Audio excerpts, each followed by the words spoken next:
30 seconds.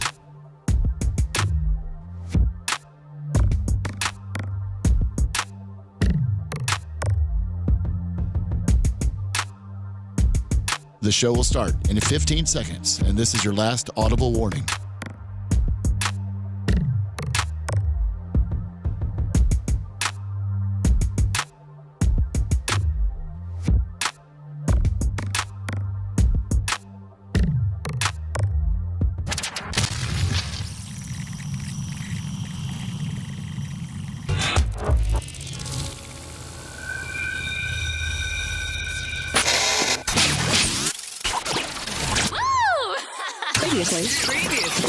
Previously on the Bubba the Love Sponge show. How much did Stu Sternberg pay for the Tampa Bay Rays baseball team? Stuart Sternberg is the owner of the Tampa Bay Rays baseball team, who purchased the franchise for $200 million in 2004. $200 million. It's a good return. He's made $1.1 billion on the Rays. And why can't we keep good players on the team now? Because he's Stu Sternberg. You're listening to the Bubba the Love Sponge show. Broadcast rights for the Bubba the Love Sponge show have been granted to this station by the Bubba Radio Network and is intended solely for the enjoyment of our listening audience. Any rebroadcast, retransmission, or other use of this production without the express written consent of the Bubba Radio Network is prohibited.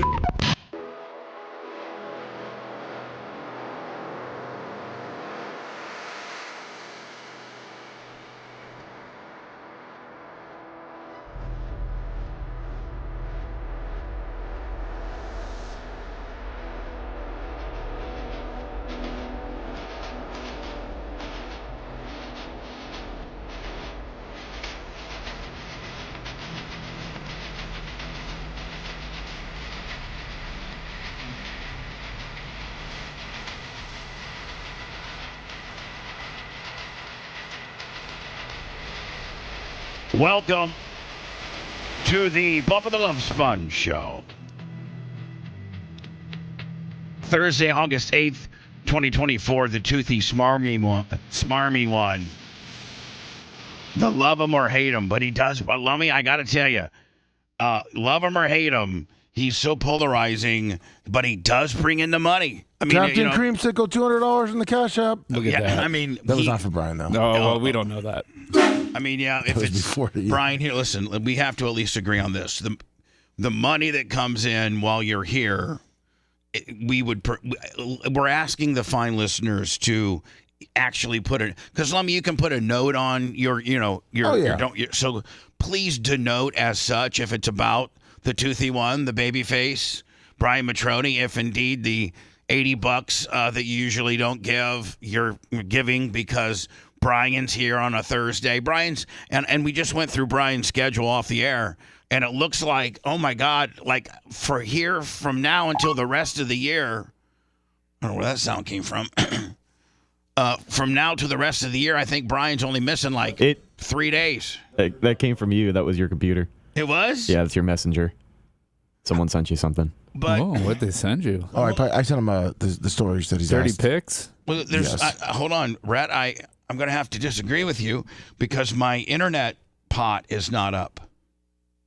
Oh, then I have no idea. See, that's what Who else has messenger that would go out over the board, though? I don't know, bud. That's weird. Once you start looking into it, sounds like a big red investigates to me. Get that little wiener dog to sniff it all out for me. Oh. Maybe it was Lummy. No, Macho. Yeah, I went through the See, door. there it is again. Somebody's screwing with me. I don't know where would that become. I have the only audio chain. Is Alexa stroking out? Yeah, I have her potted up. That's the only thing I have is her potted up. Other than microphones. Unless Brian has learned how to make a real cool "you're correct" sign with those teeth of his. Can you do that, Brian? Brian, are you a good whistler because of those teeth? No, not really. Yeah, you know what? I've never been able to really be a good whistler. Like my best friend Larry Plummer, he can put like his two fingers in his and like make the most shrilling, like Yeah, I don't know how people do that stuff. Yeah. I'm terrible at it. I can just like kind of whistle like normal whistle. This is my best. Like I can't even whistle that good. This is my best whistle. Like and I got my microphone jacked up. Like I can't. I got a real pussy whistle on me. Now, Seth, maybe this is something that you're more manly than. Do you got a good whistle? Have you ever whistled? Real quick, Scouting Big Gulp with $100. Babyface Thursday. Love you, girls. Stay safe out there. Love you, girls. Stay safe. Keep trucking. Grinding those gears. Lummy, did you get mad when people hijack the shout-outs? Well, Lummy missed it, so I missed it. I wasn't going through. I didn't want to scream over Bubba's thing. I have a way to do things. Yeah. Even Tuttle yesterday was looking at me like when one just came in and Bubba was kind of getting talking about something important, and I just want to be like, Big Daddy crashed $10. Yeah, Lummy didn't want to interrupt the important whistle talk that we were having. Here's the thing. He missed it. I saw it. That's all. No, I hold have on. two screens. A miss is if it's gone more than a minute. Yep. That was more than a minute.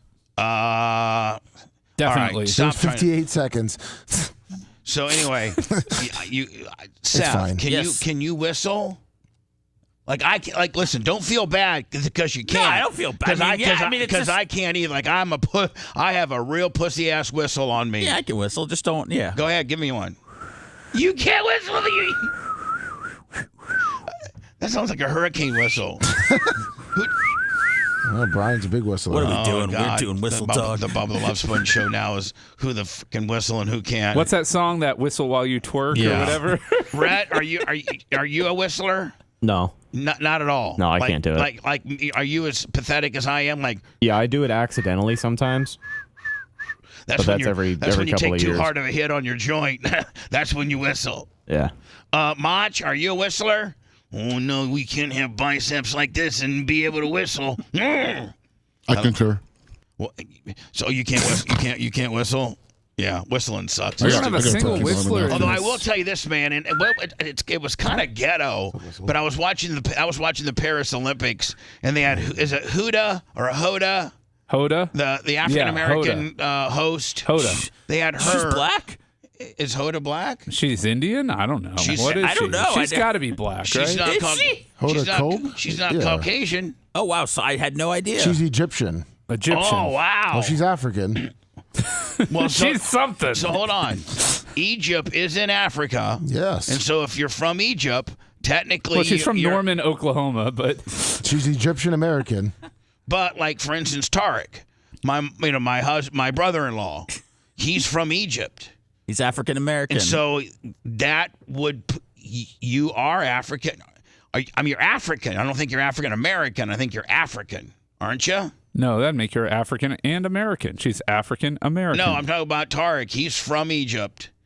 You know, Huda's family's from. But anyway, Well, she has dual citizenship. She kept her Egyptian citizenship from her dad. Anyway, she lived so anyway, there. I was. What are you watching where Hoda's on? In So Nigeria. anyway, listen, I was watching the Paris Olympics, and it was one of the track and field events where the American girl kicked ass. It might have been the 100, and the family of the girl of the American athlete was sitting right by Hoda, whatever her name was, and they were clapping and had their little American flag out, and the runner was making their way to her family, and then Hoda puts both of her, real experienced whistlers, they get both of their fingers. Oh yeah. You're like, and Hoda gets all ghetto and does like this absolutely just very, very loud whistle. And the announcers even said, look at Huda knowing how to whistle like that. They even commented on the fact that, here's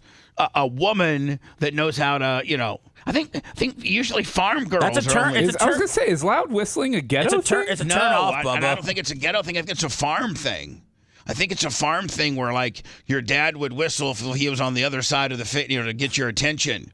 Before cell phones and before, Nextel and before, two-way communications, Lummy, you just had whistling. Yes. Right? Yeah.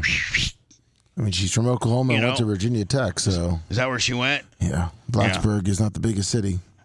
So does she do mornings with? Doesn't she do mornings with that former NFL guy and Gail? Huda Hoda. Isn't she under contract by NBC? She is under contract with NBC. She does the NBC morning show. You know who I today. met? Even though he tried to hit on my wife when I did his show, it was so blatant too. Well, maybe he knew. He had good sensors there. He's Wasn't that man, in 2006? I didn't become friends with this guy. This was in 2005. Uh-huh. This was just when Heather and I were dating. We weren't even married yet. And so Bob Costas, when I did the Bob Costas show, not only did he light me up. Do we have that on YouTube? I believe we do, yes. Yeah, we see if I can find it. see if we can maybe relaunch it or something like that. I don't know. But when I was at the Bob Costas show and he was just tearing me a new one because of the Janet Jackson Nipplegate, I got just to throw it off the radio. He was just in the green room, like just gushing over my girlfriend at the time. Bob Costas? But what I'm saying is, I think Lester Holt and who's the sports guy that does the hosting for NBC? What's guy's Mike Tirico. Mike Tirico. I think they're both doing a good job. I really do. So wait, little 5'7" Bob Costas was running game on Heather? Yes. Wasn't she like 6 foot tall? I said no, Heather was 5'7". Oh, 5'7" also? Okay. Yeah, but he's in a Ludacris song. What's that? Bob Costas is in a Ludacris song. He is? Yeah, he's mentioned in a Ludacris song. I think they're both from St. Louis, aren't they? Yeah. I think that's the reason why they're both from St. Louis. But anyway, I don't know how old Bob looks on TV now. I've not seen a recent picture or even any recent footage of Bob. But man, we've grown up with Bob Costas, as our Olympic guy, have we not? Like Yes. That's always our Olympic guy. And I feel like, man, NBC, Bob might have had one more Olympics in him, don't you think? Well, he left in 2019 after 40 years with the network, and But they could have hired him as a one-off. Say, hey, Bob, you know what? $10 million to do the Olympics. Is he still broadcasting? I don't know that. He's doing MLB play-by-play for TBS and the MLB network, and then he does occasional commentary on sports stuff for CNN. Now, I roll what he looks like he does now. What's that? I sent you like a video from him like a week ago. I will tell you this, Brian. Even though he tried to hit on my girlfriend at the time, what did you send me, Lummy? What Bob Costas looks like still. But I will tell you, man, he's one of the smoothest. He's one of the best ever. Yeah. I mean, oh yeah, he is just. And when you're in the room with him, it just the way he handles the interview, how he flows it, how he just lets people. I mean, why do people hate him so much? I don't know. Because listen, he tried to blast my wife, and I didn't hate him, and I still got. I mean, I was in awe because he's one of the all-time greats. I mean, he's. Now, let me. Is this him recently? This is him a week ago. Oh, a week ago. You're talking about the Olympics. Oh, Brian. He looks great. He could still be pulling this off. Yeah, he's 72. I don't think he left NBC because I don't know if it was contractual or probably issues. Making too much. He was probably making. Honest to God, he was probably a $30 or $35 million a year guy. Yeah, and they probably are like, hey, we're not just going to have you around for the Olympics, bud. We can pay Lester's. We can pay almost everybody else talent-wise for what we're paying Bob. So it looks like Bob Costas said it's better to leave before they ask me to leave. So he stepped down. That's true. Yeah, that's true. Well, in the Olympics, that's why Seth left the show women last time. are on equal. Right. That's why Seth. You think he has meltdowns and they're not calculated? Seth know when it's time to go, so he just throws a little meltdown in. Let's let maybe a year and a half cooling off period. And then comes back stronger than ever. The reason I left Cox after 19 years was because I wanted to get out of there before they ended up firing me. Yep.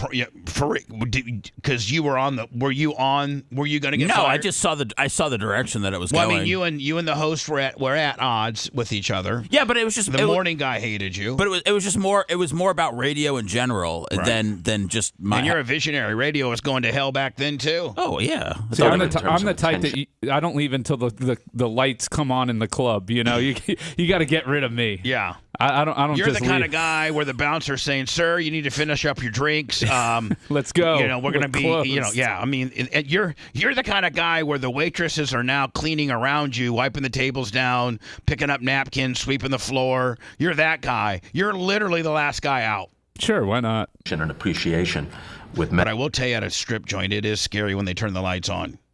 I mean, because these women have looked so great under these very soft, blue, like lights, very dark, strategic. They don't have, but when they turn the regular fluorescent lights on to be able to start cleaning and stuff, man, you don't see all that foundation and all those pock marks and, What do you think they're thinking when the lights come on and they got to see you? Well, we don't have the advantage that they do to be able to put we fundamentally don't, alter ourselves that much face-wise. Yeah, well, maybe they can't see your face in the dark, and then it's on and woo. Oh, so maybe they didn't see chin 2 and 3 in the dark. Right. The fluorescents come on. Now I'm popping 2 more chins than they thought. I'm saying maybe the dark works both ways. It's good for you. It's good for them. Probably. Men. So, in fact, American women's soccer has been much bigger and more successful than the men. So there's that. And despite the very troubling revelations of late and what many of us had suspected. You know what NBC should have done, Brian? I don't know if Bob would have agreed to this because he's so knowledgeable about the Olympics. I'm sure he's watching it, like far differently than most Americans are watching it. We all watch it like, on the weekends if we're not doing nothing, we try to catch some stuff. And then, when you get home at night after work, you probably spend a lot of your time. You probably spend more television time these last couple weeks trying to catch a couple events here and there, but he probably watches. He's got the Peacock Network at his house there. Oh yeah. I mean, when you're the greatest of all time from the NBC, Seth, maybe as your parting gift and your golden parachute is that they give you free streaming services to all their platforms. It's a wonderful gift. Bob, we're gonna give you your $50 million parachute clause, but you also get the Disney whatever NBC owns. You're going to get all of our streaming services for free. They should have Bob be doing a podcast of the Olympics, right? Well, I think the whole thing was to not pay him anymore, and he left and didn't want to be a part of it. Yeah. I don't think he wanted to. Maybe, but see, here's the deal: he should outside of NBC. Now, is he doing anything for anybody? He's TBS, MLB, CNN. Oh, okay. Yeah. So he's working. Yeah. Like he doesn't need to be working. Okay, I got it. Women's gymnastics has produced some exquisite performance. How old is Bob Costas? 72. He looks great for 72. Yeah. Doesn't he? Yeah. I think he's visited his local Dan Diaco. Yeah. Definitely. Right? I think he's got it pulled a little tight, right? Probably. Not just excellent, but beautiful. If I had Dan in here, like, what does a man do? I know that a lot of times they'll make a little cut back here by your ear, and they'll kind of tighten your face up a little bit, and then they do like an eyebrow. Looks like he's had some lip filler, maybe. Lip filler. Yeah. I don't know. I'm not an expert on this stuff. I want Seth to walk in with those real plumped up Instagram bitch lips. It's beautiful to watch. Dan Rather. What's the meaning of the old timers? Was he 90? Let's see how. Marv Albert's behind that chair back there in women's lingerie. Biting his back. With the facial. Getting ready to bite Dan Rather on the back. Yeah. Kathy Freeman. So, I mean, here are two legends. And obviously, Bob is just flowing. He still hasn't lost it. He's still Bob Costas. Let's see how Dan sounds. Dan Rather. Talk about a room for old timers. Yeah. Yeah. Joe Biden somewhere in there. Sydney Olympics. It'd be like if Joe Biden sat down with Jimmy Carter. Yeah, he's 92. Well, Looks pretty good, though. Hold on. Dan Rather's 92? Yeah. He looks good as hell. Yeah. 92? Yeah. Isn't Jimmy Carter still alive? Yeah, Jimmy Carter's holding on, man. He's 95, 96. They need to put him and Biden in a like. I want to hear a podcast with those two guys. Oh God. Well, Carter might still be more together than Biden. Representing her country and Aboriginal people.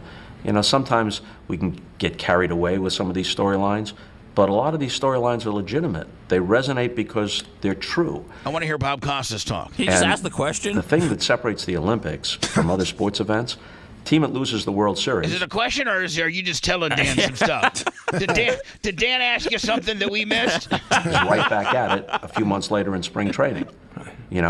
But for Olympians, it's at best once every 4 years and maybe once in a lifetime. And it's compressed into a very short period of time in most of these competitions, and it's do it or don't with the whole world watching. So, figure skating, track. Please, Bob, don't go through them all, please. Bob. Field, just the big ones. Women's basketball, fencing, gymnastics, fencing, speed soccer, ping pong.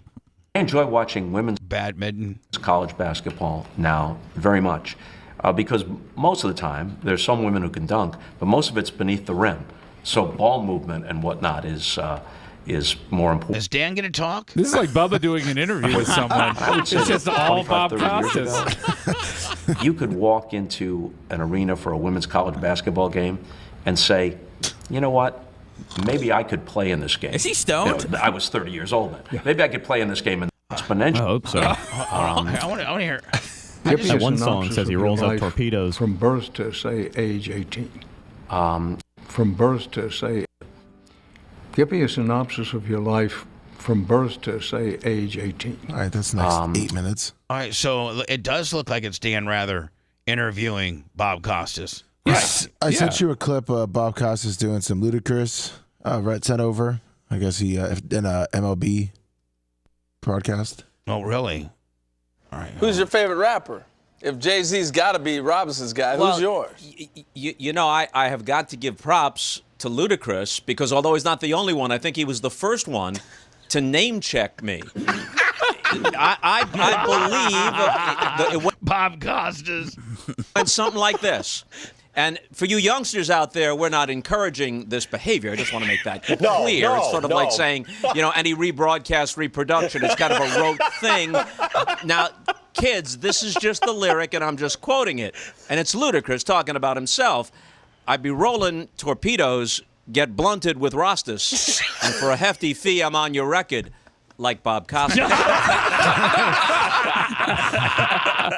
just his deadpan delivery, right? Oh, it's right? great. Torpedoes get blunted with Rostas, and for a hefty fee, I'm on your record, like Bob Costas. And it was hell yeah.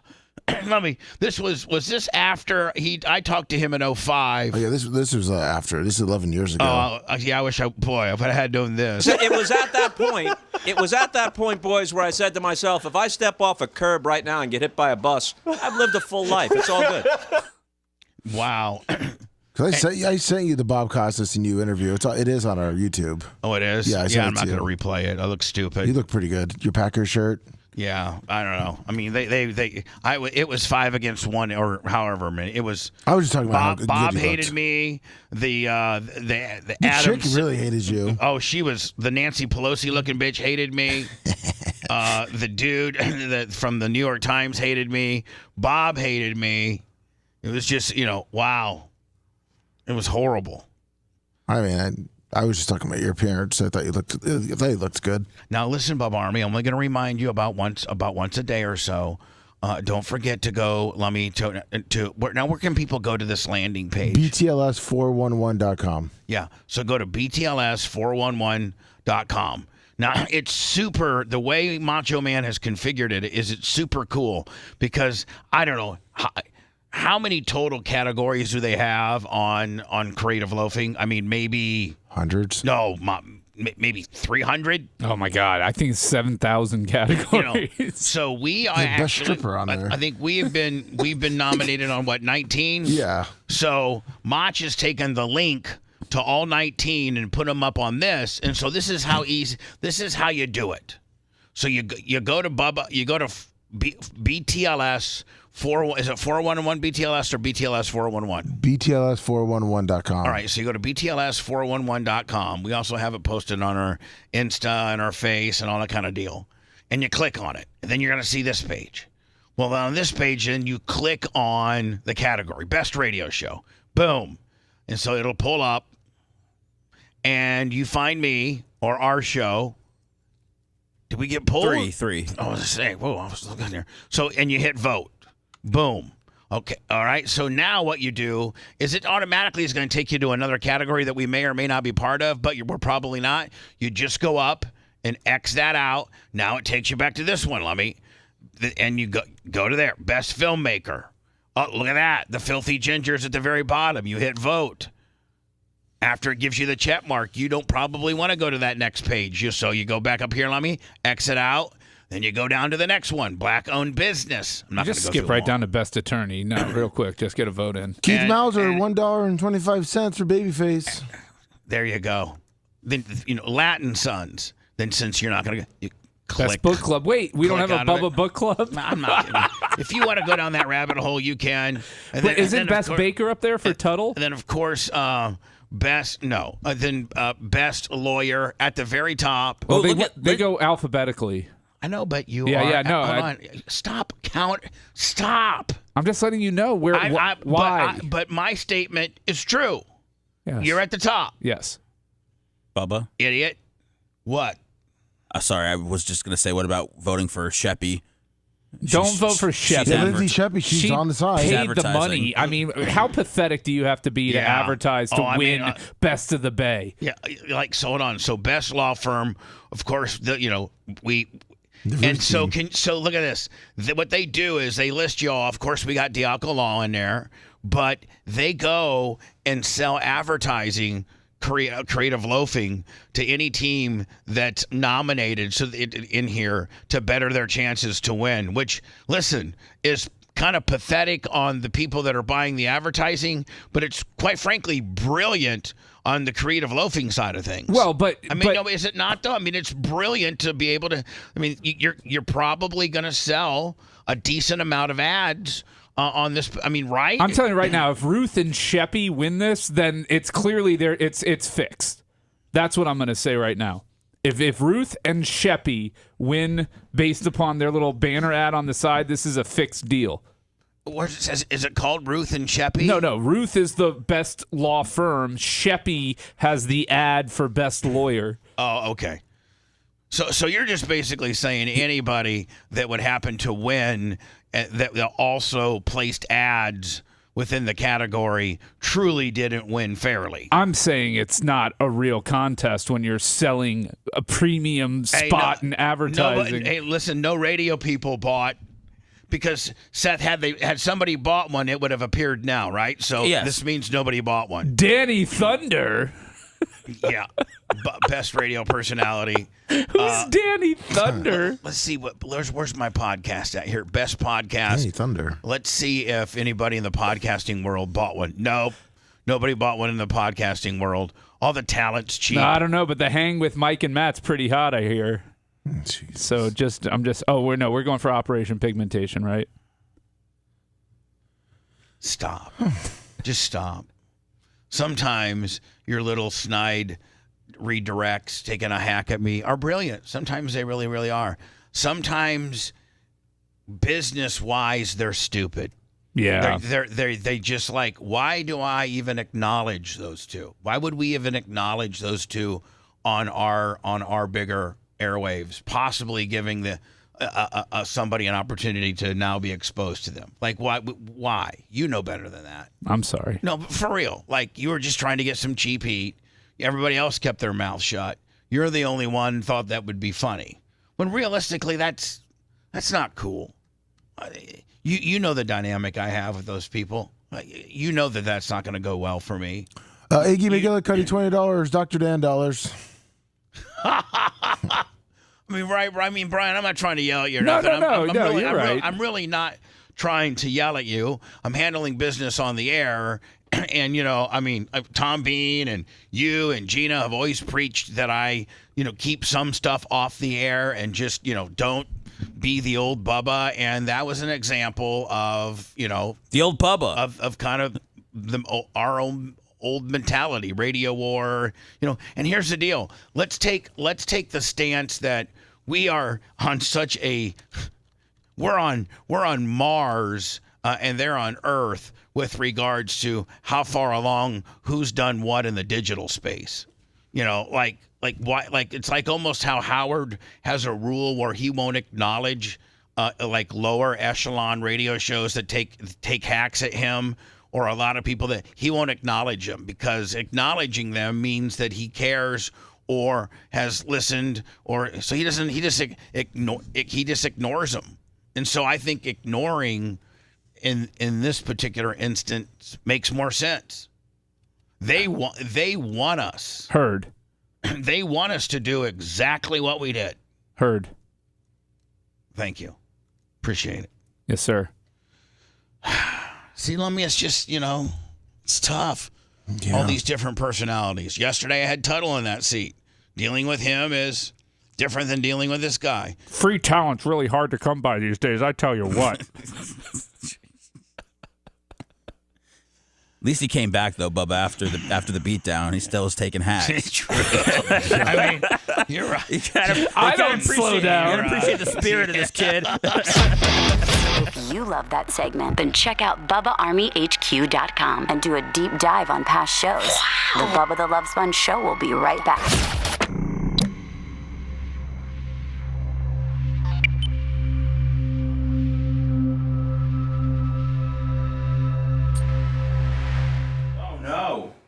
Yeah, I'm out next week, and then What's up, Cable Dog? He's out the week after. Oh, man. That's so sad. Maybe August. But then the rest of the year, you're stuck with me until Thanksgiving. Boner time. Yep. All the way up to the election. You know what we should do? Brian, remember last year we did an election show?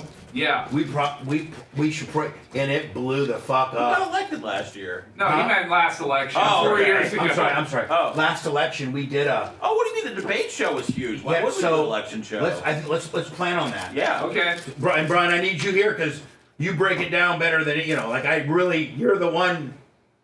I mean, I need you. He's MAGA Matroni. I mean, he's on the case. No, but I mean, you called it last year. I mean, you really know, like you would get into county specific. I mean, I called that Biden was not going to be the candidate.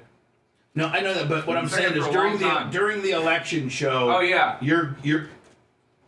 That's when I really appreciate your talents. I told You're everybody not a that Pennsylvania smarmy little was fucking counter programming. Stupid fucking. Yeah, I'm sorry. Knee-jerk, cheap heat. Why would we give any fucking credit to those stupid? I was just shocked to see them on there.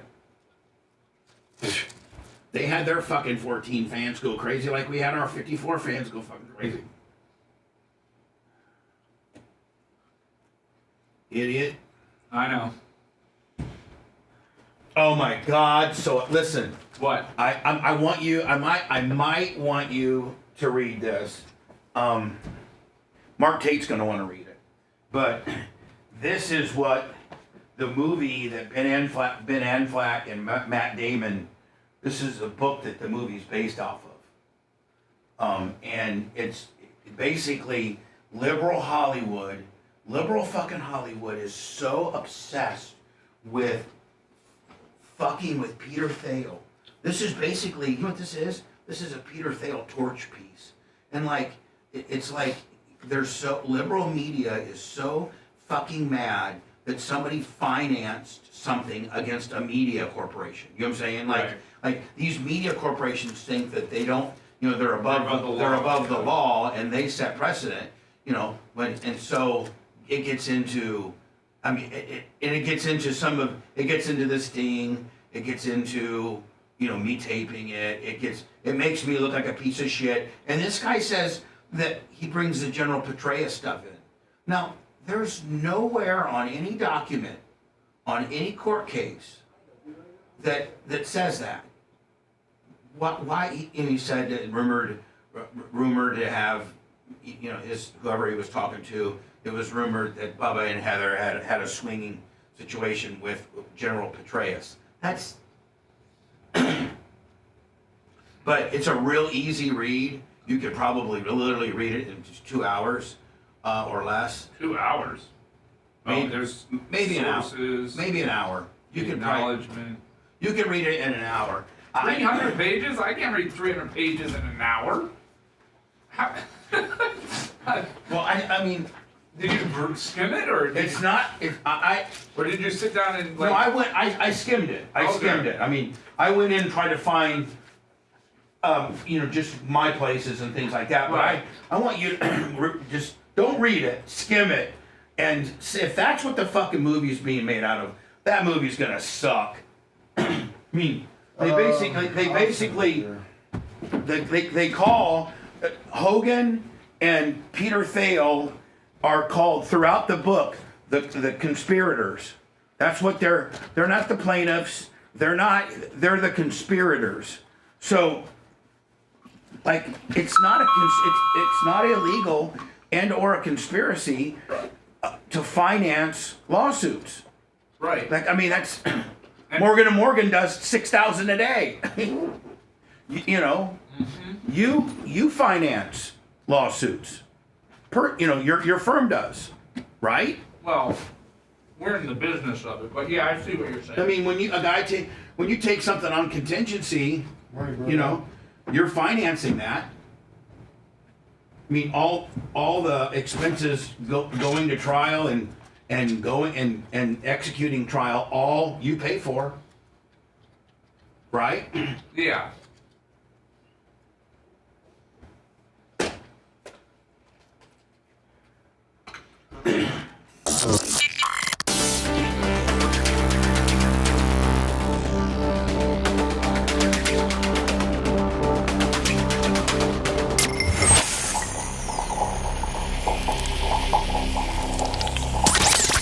Listener-supported Sponge, it's the Bubba the Love Sponge Show. Listener-supported via PayPal, Venmo, Cash App, all at the Bubba Army.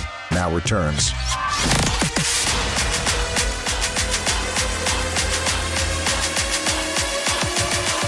Brian, the babyface Matroni,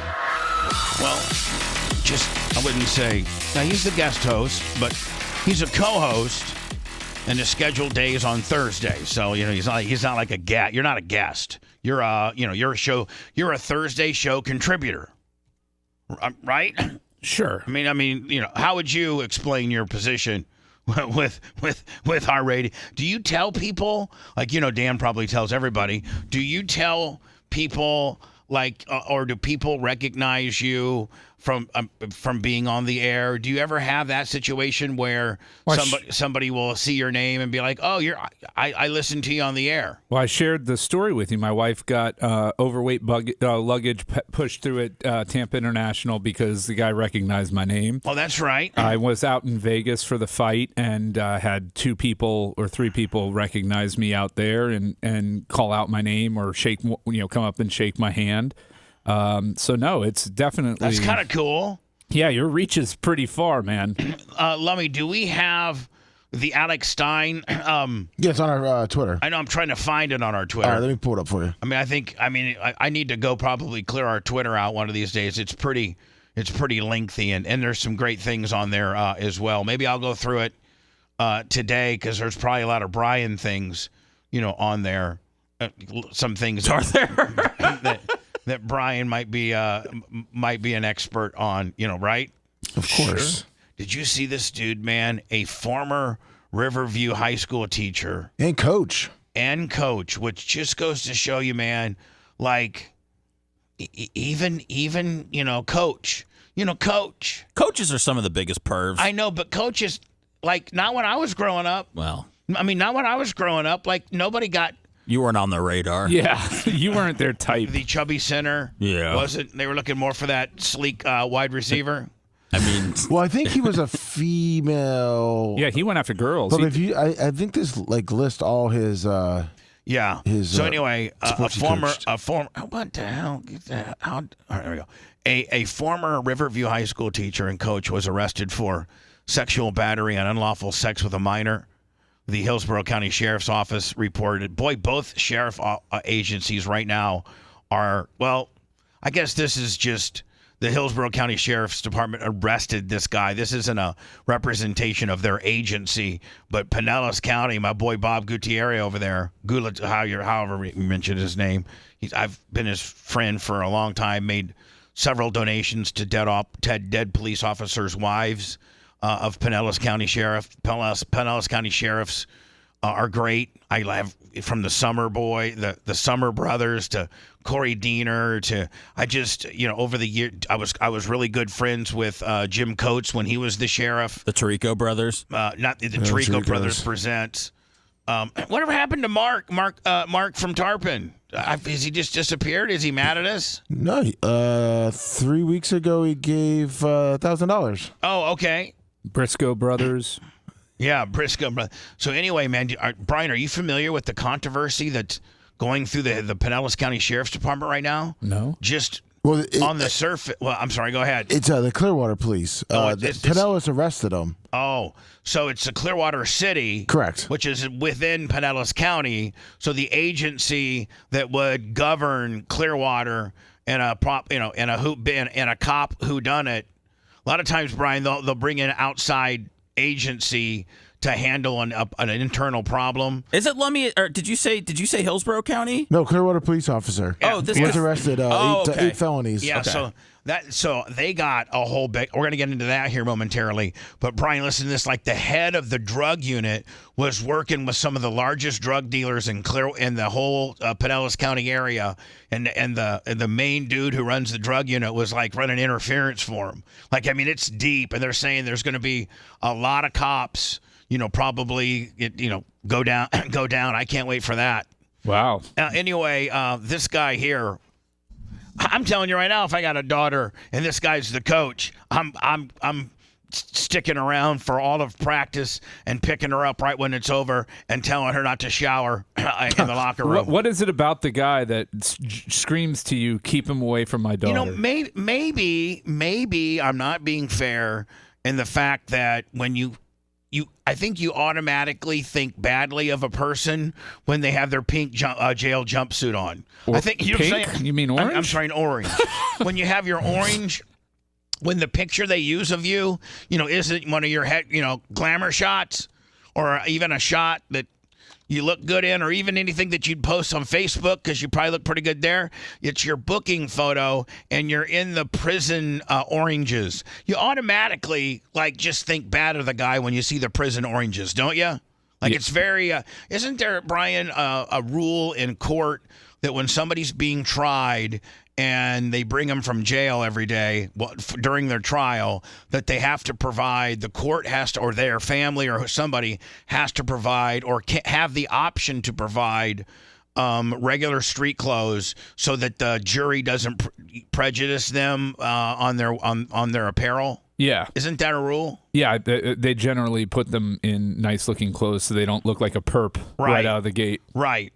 And they try to I don't think they handcuff them. I think they leg shackle them if they're real bad guys, I think.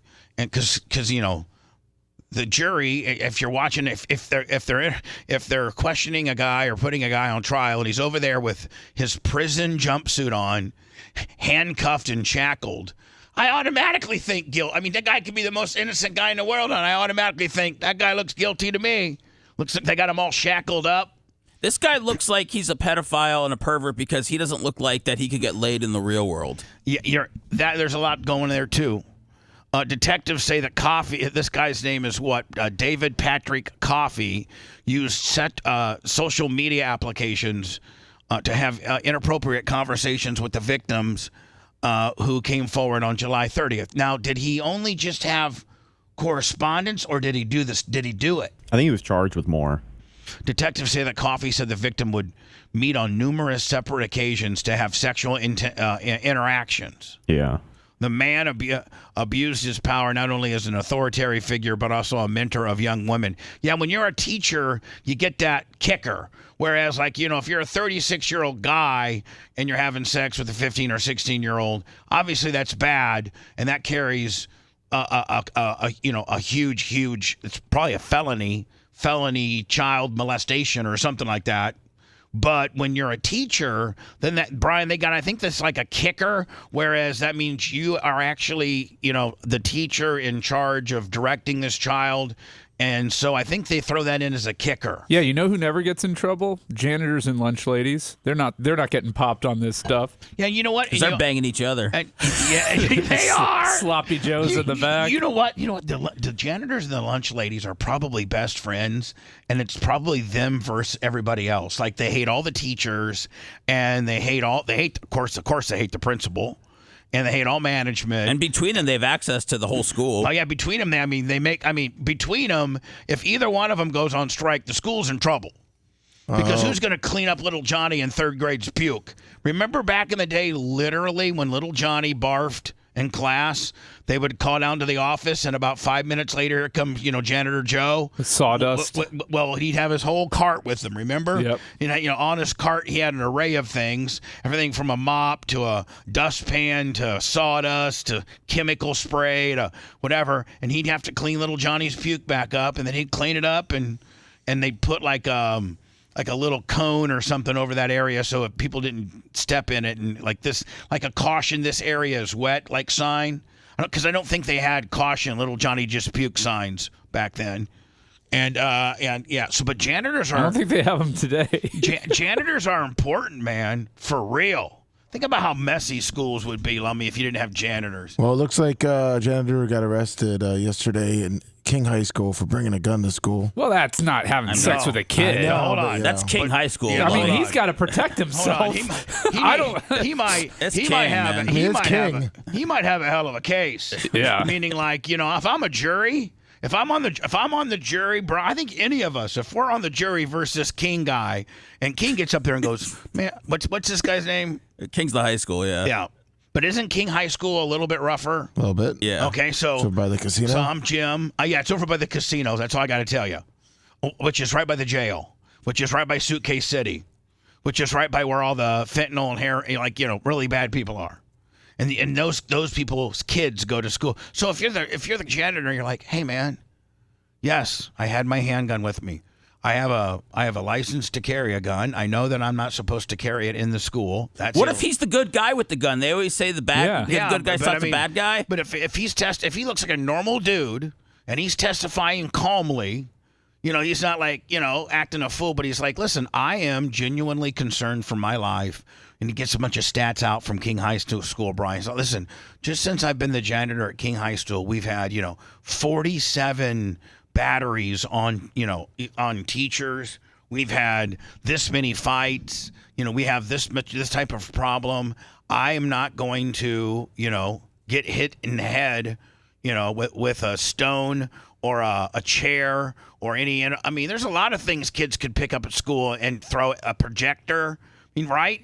If you're a if you're a janitor, Lummy, and some kid doesn't like you, I mean, I don't know if they have metal detectors to get into school, but a kid could shank you, couldn't he? Yeah, well, he's found secured if Janitor Joe's walking down the hallway, like and you pass Janitor Joe because he was always going slow, and you stabbed him in the back, you shanked him. Should he been arrested? It looks like he was found secured in the maintenance closet, and they took a picture of it. Now, see, that's even more. I sent you the article if you want to.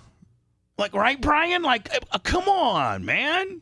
It seems like it was. You're talking about kids just randomly shanking the janitor walking down the hallway. Like they got beef with the janitor. Yeah, but what I'm saying is, like, what other excuse is this? Okay, if you're did it happen in that Morgan Freeman movie, Lean on Me? Yes, it did. Yeah. Yeah. Hold on. If you're I'm talking about that biopic. I'm talking about this, Brian. If you're the lawyer for this guy. For Michael DeFabio, if you're the lawyer for this dude, you got to come up with that kind of stuff. If you scroll down, it shows a picture of where the gun was. Okay. Right there. So the gun was... That's a big gun, right? It was in a locked drawer. Hold on. First of all, closet. It's in a locked closet. It is unchambered. The slide is in a safety position. And the magazine that holds the bullets is separate from the, like, this is a person that knows a little something about guns, and knowing that the more incomplete your gun is, the less problems you could potentially be. You could argue to say, listen, this is just in case we would have a school shooting. It's locked up in his in personal area. And by the way, school's not in session yet, so no kids are there. So no kids are there. I don't know, but I don't know if some wild guy's gonna through the summer break into the school and start shooting. I have shooting who?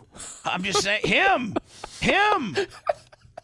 I love this scenario that we're creating. That this poor janitor, everybody wants to murder him. But Brian, should he have been arrested if school's not in session and it's in a locked room? No, I think you could probably say, hey, we're gonna let you go.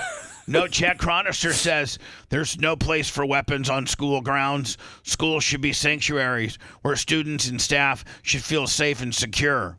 Only kids are allowed to have guns at school. The first day of school is just around the corner, and our message is loud and clear. We will not tolerate weapons on campus. Now, there's a couple of different ways Chronister could have handled this. You could have handled it like Grady Judd, and you handle it this way. I don't agree with handling it this way. You could have been like Grady Judd, and Grady would be like, well, I'm just telling you right now, school was not in session. And now had we found that gun first day of school and moving past, then there would be a problem. But I'm not going to arrest a guy for having a gun locked up in his personal cabinet while he's at the school and then at the day all by himself.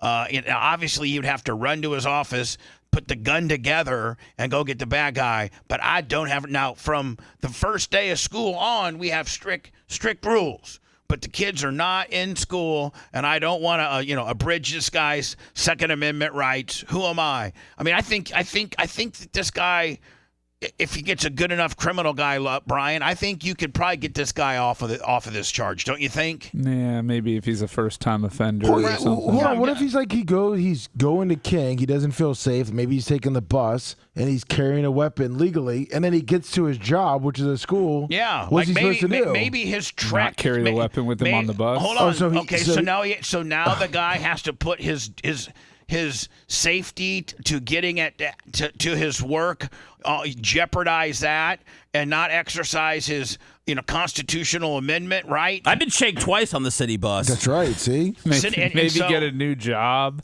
if you're that scared of going to work and Brian, getting there. I thought you were but hold on, but maybe jobs are not that easy to get. I'm trying to defend this guy.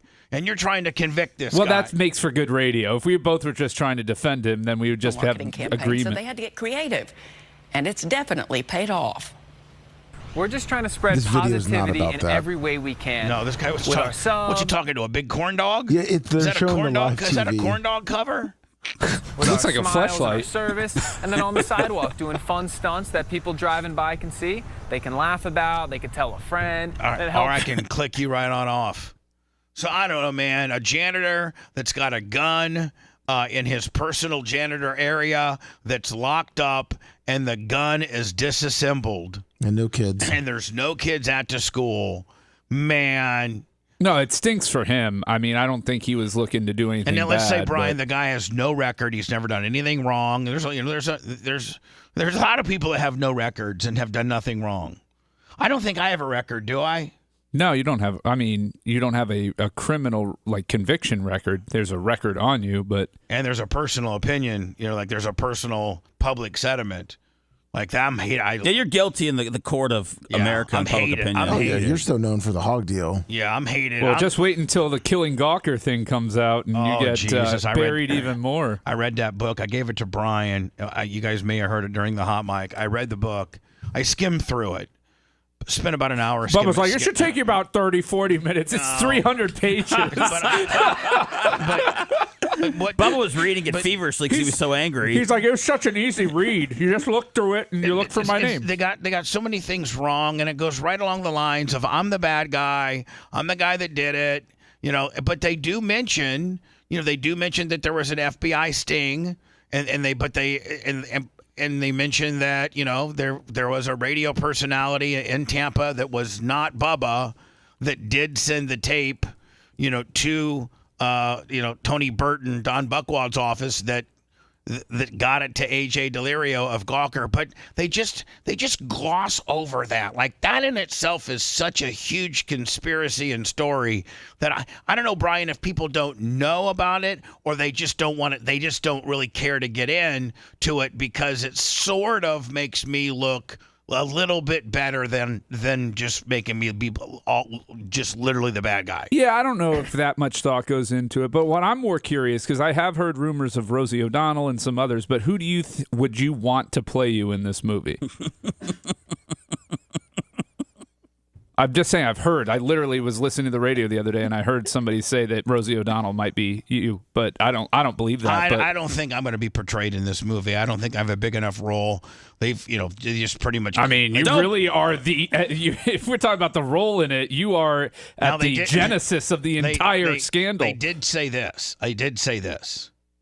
And I really wish things would have been different because I really could have changed the course of this whole thing. The trajectory, is that the right word? I could have changed the trajectory maybe, potentially.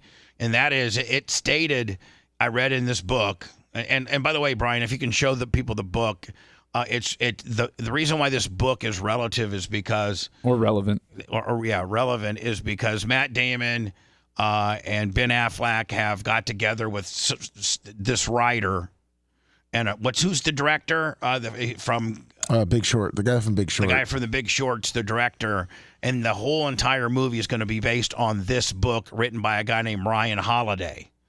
And so I wanted to see. They announced it early last week. Yeah, Gus Van Sant.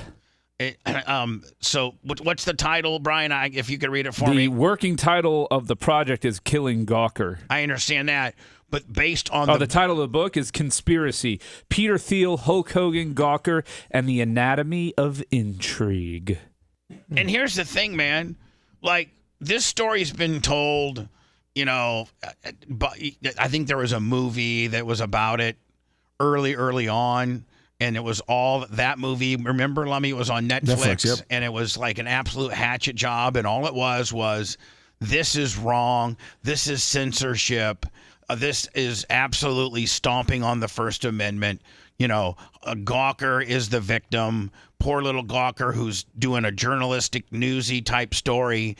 And what type of precedent does that set for the rest of our journalists? What they don't realize is this wasn't a First Amendment case. This was about an invasion of privacy case. Now, if Hogan and Heather had been out in the park doing it, you can get all the footage you want. You can post it wherever you want.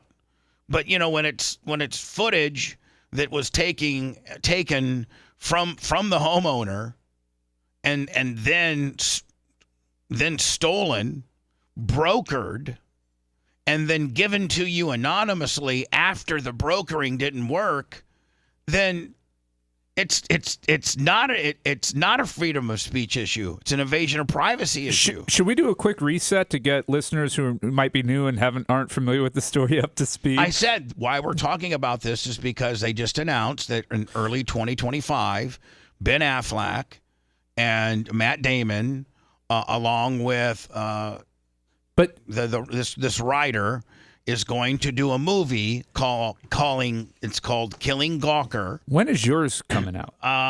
Hopefully, it's not mine. I don't own it. Well, not yours. I don't have any ownership, but the one that you're a part of. The one that heavily involves my story. I don't have let me just make sure I disclose and say you guys can, and all of you trolls can speculate, and you guys can all try to find. Go ahead and when it comes out, look at everybody and all the companies that produced it and all the production companies that wrote it and the whole 9 yards. And I don't have anything to do with anything. I don't have any money in this thing. Nothing. I don't own it. So this isn't, and it doesn't make me look good. Like, I don't control the creativity of it.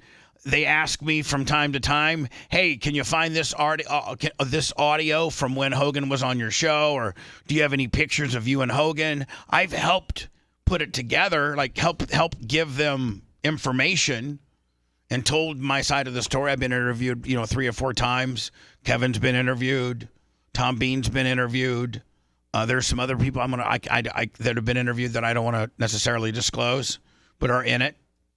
And we're hoping, I think they're hoping, Brian, for October 1 and to release all 3 episodes because it's episodes. I think episode 1's 55 minutes. Episode 2 is like an hour and 4 minutes. And episode 3 is like 58 minutes. You know what I'm saying? So release all 3 of them behind a paywall, for like $19.99 for all 3, which is what, $6 $6.80 or something, per episode, which I think is very reasonable. Yeah, that whoever came up with the pricing, that's a reasonable price. And then, but before that, Brian, having a red carpet debut, invite the media, although they probably won't show up, but invite and have a red carpet type deal. And of course, open to the public as well. And that's at the Tampa Theater, maybe the Friday that it opens, whatever day. It's going to be a Friday because, we're going to do our debut a Friday night at the Tampa Theater and, charge like $20 to get in to watch all three, have a Q&A thing before each session, where the producer and the people that put this thing together, go out and answer questions. And I'm available, too, to answer questions. You do a quick little welcome, everybody, then you play it. Then you offer like a 15-minute, go get some soda, buttered popcorn, peanuts, and then in 10 minutes. And then open that up with a Q&A. And then boom, boom, boom, do all three. Take about 4 hours to do it. Oh. Well, I mean, on a Friday night, I think people would sit through that. So, Brian, I think that's our plan. What do you think? Sounds cool. And here's the thing. I read that book, Brian, because I wanted to get a general idea of what their movie was going to be about. And all everybody seems to be consumed with, especially Hollywood, is absolutely freaking out over the fact that Hogan's lawsuit was funded by a guy named Peter Thiel, who is a big-time Republican donor, and is one. He was the first person to invest in Facebook. He had already started PayPal. Or maybe he started PayPal before, I don't know, but he had money and he wrote a check to Mark Zuckerberg. He was Mark Zuckerberg's very first person, and he wrote Mark Zuckerberg a check for $500,000. He was the first investor in Facebook, yeah. So kudos to me for being well read. Say it, Lummy. You are very well read. Yeah, there you go. He's worth $8 billion. Yeah, $8 billion.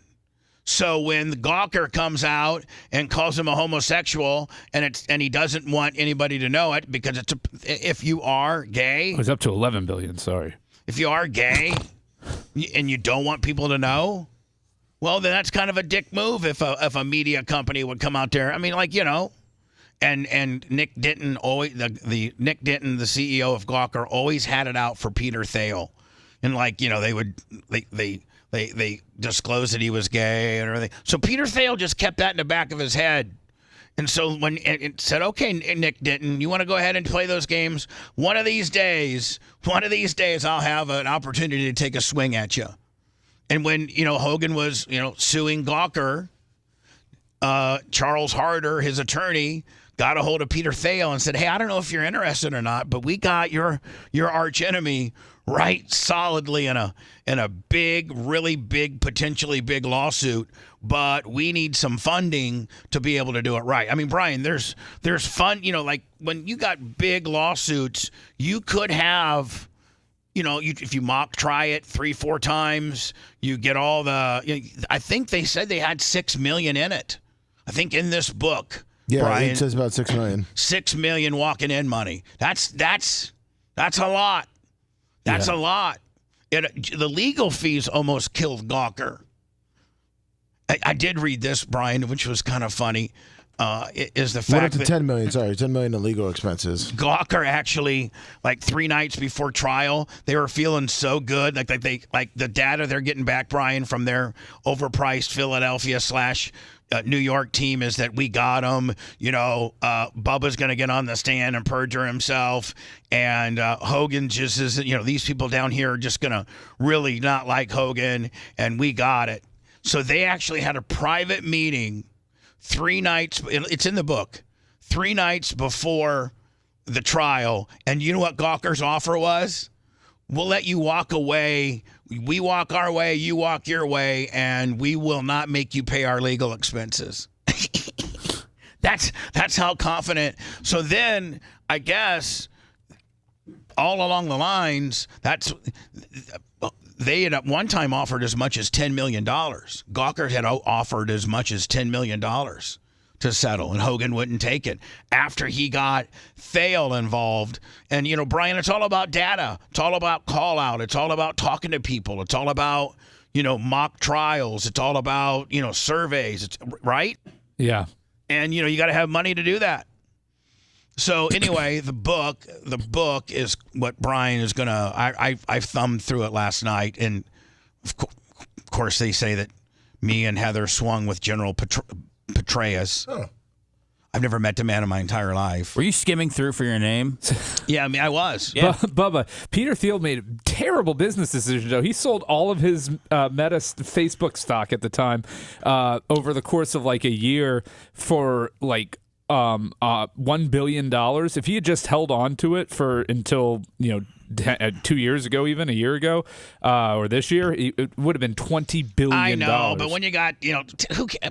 Come on. I care. I think he gave it up because of the elections. No, that wasn't until 2022 that he stepped down off the board. If you want to know anything about the guy, this book seems to be obsessed with him. So it seems to be like the killing Gawker story that's supposed to be about Hogan and the Gawker deal is going to be not about the salacious stuff that I'm covering, which, Brian, I think this makes the one that I'm participating in, the documentary that I'm participating in, I think it makes it even more special because they actually bring the topics up in this book, and I'm going to actually refer when I'm doing my interviews or my podcasts when I'm promoting this thing in about a month.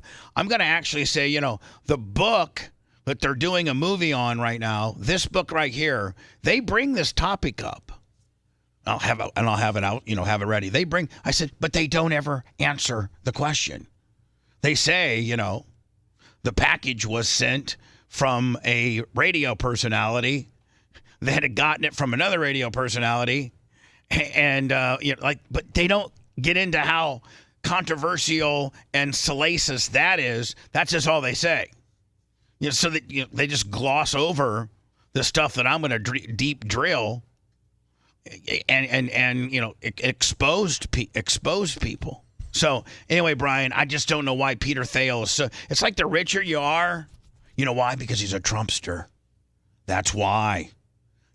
Brian. That's why they're doing this. I mean, that's probably a pretty big reason. Big part of it. Hollywood hates. Hollywood is so liberal, you know that, and Hollywood hates Trump. That let's get a couple big time stars to do the Hulk Hogan, killing Gawker movie. Well, Affleck and Damon are pretty big Democrats, and so that's what I'm saying. That's what I'm saying. It all kind of aligns. This is a coup to take down Trump? No, but it's just an FU. It's an FU to him. I don't know how you're hurting Peter Thiel in all of this. So but it's like they're so outraged, and it shows you all of the scandalistic things that Peter Thiel, Charles Harder, Ken Trickel, all of the legal team, the legal dream team that Hogan assembled at Peter Thiel's at his checkbook. And it shows they weren't prepared for this until they were funded by Peter Thiel. Then they came up with all this information causing, listen, the more information you request, the more data you try to find, the more you dig into this, the more that Gawker has to spend giving it to you, correct? So it was a double-edged sword. When you're creating legal things, it also creates the defense legal fees too, right? To be able to find the stuff. I just love that people are mad about Hogan getting financed and covered on this.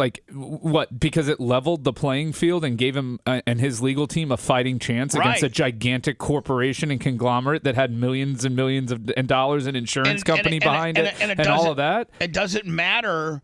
It doesn't matter who this company, this Gawker, had pissed off and who had. It doesn't matter who financed your lawsuit. It's irrelevant. But they make it so they make it so relevant, Brian, that it's a conspiracy theory, and there's going to be a movie about it. In order to be a conspiracy theory, then it would have to have started from the beginning. Like Hogan's okay, I'm going to have this happen, and then I'm going to team up with Thiel. It wasn't like that at all. No. Thiel said, here's somebody who's going after people that outed me as a homosexual. Thiel came in late. Right. That's what I'm saying. Thiel came came in after Harder had reached out to him and said, we're a little bit in the weeds on this deal, because at that point, man, Gawker they had established, they have a pretty big legal team because they fight these type of battles all the time. Well, Harder and Houston, they were kind of in the weeds a little bit. And all of a sudden, because they get somebody that gives them the resources to even the playing field, now that that's a conspiracy? Yeah, no, that's ridiculous. And so I think you'll see that that's what this book is about. And what does that have anything to do with the Hogan sex trial? What you should be interested in is, why did me? You should be interested in all of my bad decisions, all of my bad... how I'm involved in this. My kinks matter. You should be in. Well, I'm bad guy number one. I'm the penguin. We've already established. I'm the penguin. Yes, you are. And then all these people that the Joker, the Riddler. Listen. Oh, I found this out, Brian. This is what I meant to tell you on the book. The person that held the key to all of it was the owner of the tape. And so Hogan would have gotten zero had I not settled with, Hogan had to settle with me, and I gladly settled because I was getting pressure from Cox. Cox was telling me, if you do not get out of this lawsuit and you're still a named party in this lawsuit, you're fired. I know your contract goes to January of 15. This is October. This is March, April of 12, and I still got 13, 14. I still got 3.5 years of my contract, and my contract was big. Well, and you had been tied up in the Schnitt litigation and all of that, right? And I just got done getting litigated on all that, and Cox was over it. And so they told me, man, either this goes away or we're firing you. So, we got to we're like, listen, we'll settle. Whatever it takes, we'll settle. And so they knew we weren't necessarily in the position of negotiation. So they made me write a $5,000 check to Hogan. We won't talk about the terms of the settlement. No, it's all over the. It's all over. Okay, never mind. I'm just trying to save you, but whatever. I settled. I wrote Hogan a small check. Had to get on the air and apologize. And I gave him, at that point, I was giving him all rights to that tape. Well, within this book that I read, Brian, it was saying, had I just said no, sue me. Just go ahead and just keep suing me. I don't care. Had Cox, not put the pressure on me and saying I had to settle, I guarantee you my legal team may have said, we're not settling. You're going to have, we're going to be a party to this, right? 50-50. Right, Brian? We could have cut that deal, could we not? Potentially. Unwind Bubba out of the lawsuit and, 50-50. Then they would have freaked out and known that wouldn't have worked. They were going to lose, and so they would have had to give us money. Right? I don't think anybody would be giving you money, but in that scenario. But whatever. I'm just saying. We can create it. We can dream. But what I'm saying is, man, in that you'll find that book, the Hogan sex tape isn't about the billionaire guy who is a founder of Facebook and PayPal, who's very much a Trumpster, who spoke at the RNC. Probably his connection to Peter Thiel, Hogan's connection to Peter Thiel, got him on this RNC stage, I would think. Would you not agree? Like, Brian, that's probably was his end. He called up Peter Thiel and said, yeah. Peter, call your best friend up, Triz up, see if I can go in there and do a last-minute high. I've got a new beer out, and I need to promote it. All-American biz here. I'll do a big Hulkamania, the bow and arrow, the most muscular than the crab, calling them Trumpites. Bring it right on down, brother. But so anyway, in closing, this movie is going to be horrible. They're going to make me look horrible. They put they blame it all on me. Of course. They blame it. It's all my, they don't get into who distributed it, who stole it, nothing. We say it's going to make you look horrible, but then you don't even think they're going to cast somebody to play you. So I'm confused. Me too. I'm confused too. I just know this bad guy. He coached JV football, girls flag football, varsity football, girls wrestling. That's a little concerning. This is Peter Thiel? Girls girls flag football. That was the last and one he did too. Yeah. Girls golf. No, this is this guy. We're back to that.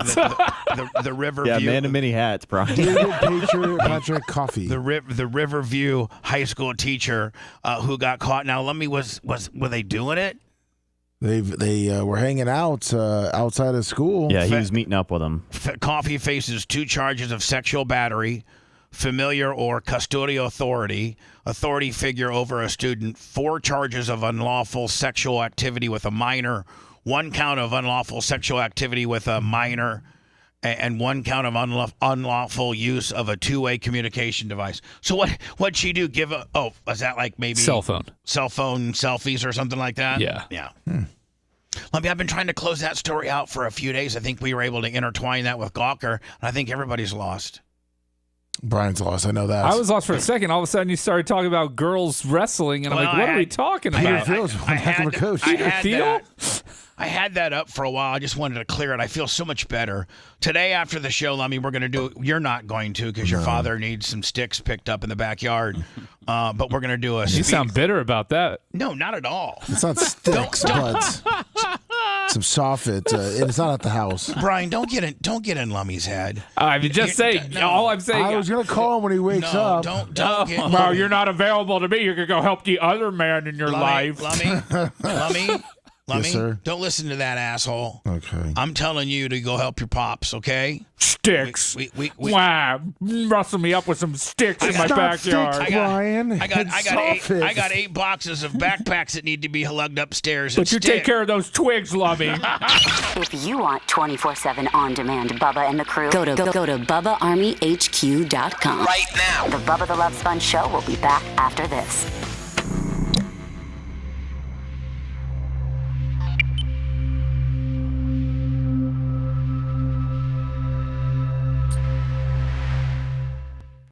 Think that you fucking are actually a better host than me. I don't think I'm a host. Fucker.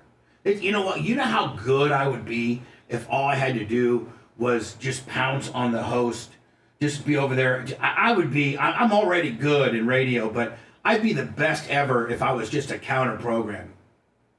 Yeah. It has to be just so fucking easy. It is. That's why I do it. If this was hard, I wouldn't come in here. I'm ridiculous. Stacy, it's ridiculous. Say it. It's really fucking ridiculous.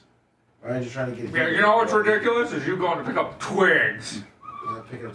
Well, I had soffit issues once during a storm, and my fucking roof or under roof was never the same again. Exactly. And Hey, Lummy, if you could carry a couple boxes of today. Of course, Bubba, I will. Do you need a box? I got you. No, No, you lift with the legs. Our backpacks came in. I know. So. Are they heavy? Oh my God, you should see them. I've seen the backpacks. The boxes, they have like 400 in them?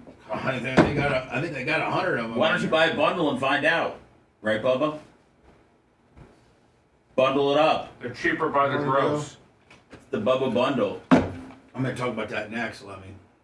You doing a bubble bundle, a backpack, a tack bag, and a Stanley-inspired cup? Are you asking me, or are you looking at the article saying I'm doing it?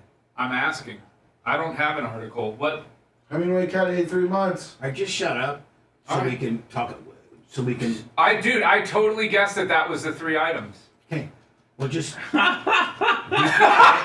win. Yeah. I had no idea. Be quiet.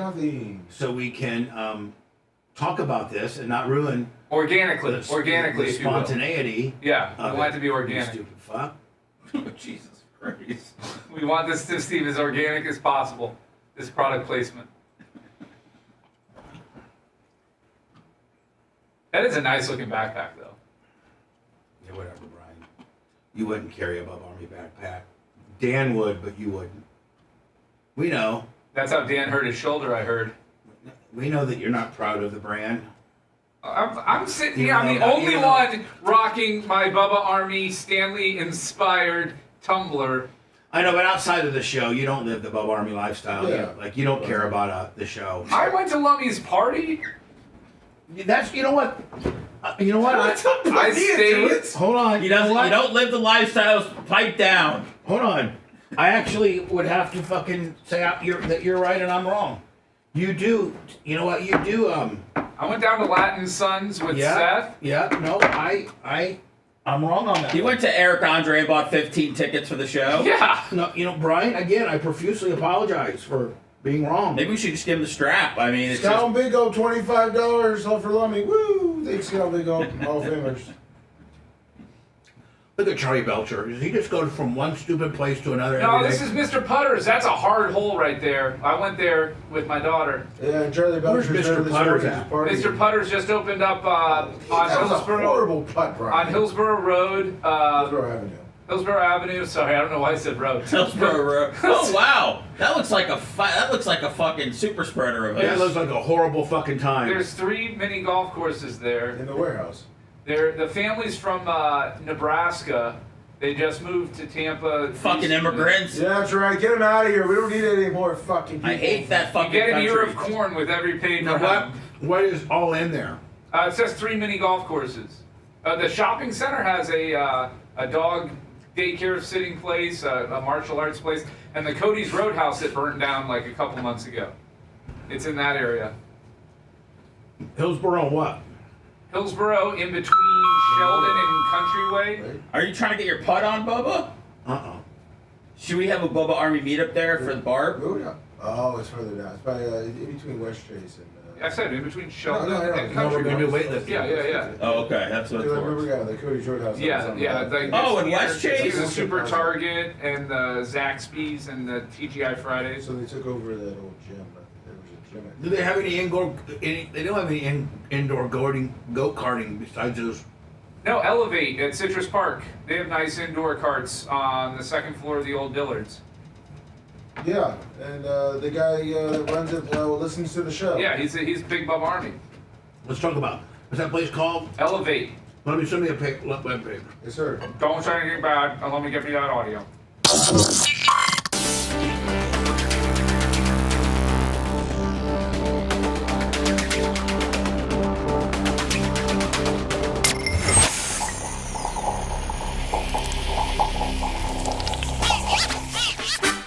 He's toothy, he's smarmy, he's a pain in our ass. But we put up with him because some of you love him. Show your support now. PayPal, Venmo, Cash App, all at the Bubba Army. The BTLS show now returns. The only thing is he's toothy and he's schmarmy, but I don't think the guy said it's the babyface Brian Matroni. I think we just described his personal attributes. It might have been a quick AI gimmick. Maybe Macho was inspired by Brian being annoying. If you know, you know, Bubba. If you know, you know, yeah. Yeah, that's true. I guess you don't have to beat the Bubba Army over their head with obviousness, right? You know, he's toothy, he's schmarmy, we all hate him. I mean, there's only one potential person that could be. You ask yourself every Thursday, why do I have him back, right? Most Thursdays. No. I respect your dry anti-Bubba, deadpan, low-hanging fruit humor. and sounds like you respect it a lot. And I think there's days that you're more Bubba parrotry than others, and today you're really on the Bubba parrot gimmick. Like, I mean, you know, you're on it today. Maybe because when I came in doing exactly what you asked me to do, you screamed and yelled at me. What do you mean? Now hold on. You slammed the door. I did not slam the door. Hold on. We just ran into this situation a couple of days ago with Seth. Hello. And Seth what'd you do, F-boy? It didn't go well, Brian. So what I'm saying is, like, Seth, I made a little suggestion to Seth, but I did not completely chew him out or like have it, you know. I said he bitched at me, Brian. And I bitched him out, yeah. and I didn't. I didn't bitch him out at all. Greg from Canada, so $50. Babyface Thursdays. Did you? So realistically, when you walked in and did what you did, I made it a smart-ass, snide comment. I didn't bitch you out and scream at you. See the embellishment? You yelled at me. No, I did not. Not in a meaning, Like me. Shut up now. I've got stuff to talk about. That's literally what you said Hold to on, me. hold on, Bubba. They're not- cutting out half of it because then let's throw it Brian over. started talking a bunch while we were in the middle of a conversation. No.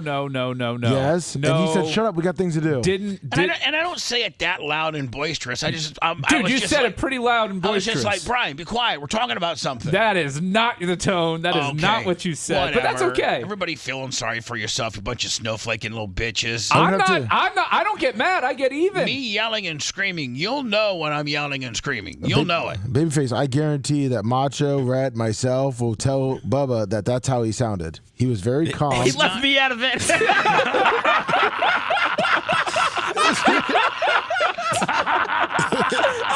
I'm not even going to chime in. I'll tell you. And that's either that's either brilliant or just scared. He One of the two. No, Lummy knows because you were very stern with Brian when he came in. See, Bubba, I got to go to the people that will get your vote. Lummy knows where his insurance policies are, and he knows where the snake in the grass might be, right, Lummy? Yeah. You know the two guys that'll dance with you, and then you know the guy that might, just go ahead and backstab you. They go with Brian. Right. So. Listen, Seth is great. 2. Listen, Seth is great. But, man, Seth will backstab a bitch. He doesn't care. Or he'll just tell the truth. Seth doesn't. I'll be honest. I'm just telling you, Seth doesn't care. He literally doesn't care. You literally could go to lunch with Seth tomorrow, Lummy, and then on Friday he'd be the first one to stab you in the back on something because he's just a little private eye, just a little every nook and cranny. Maybe he's honest. Bubba, I didn't have to be. Here's the thing. I was right in the middle of you guys. So like Brian walks in and goes, "Hey, Brian's here," and you go, "Hey, shut the F up. We're in the middle of something." And then he tried to explain that you told him that, and you're like, "Hey, leave us alone." So I'm just saying, like, I was just, I felt it all. I shouldn't have tried to defend myself. He was a little too happy when he came in, Bubba, so I'm with you. I was in a good mood. It's kind of like too happy. Look at Johnny Flip Flopper over there, man. All good. We'll take it. He's a hired gun, man. He's just a flip flopping son of a bitch. You know what I'm saying? You don't know what Seth you're gonna get. I'm the voice of the voiceless. He'll come in, Lummy, and get heat, and then he'll end around you and babyface on the backside. You know what I'm saying? He is a worker. He is oh my God, he's a worker. He is a master worker. Although, you know what? I don't want to mention the situation. Nobody even allude to it. But I pulled off a work yesterday that Seth didn't even know about. Like Seth was, after I explained the work, Lummy, that I pulled yesterday, I'm not going to mention any situations, Seth was like, wow, that was a good one. Yeah, I'm not. I was. You can sniff most of that out.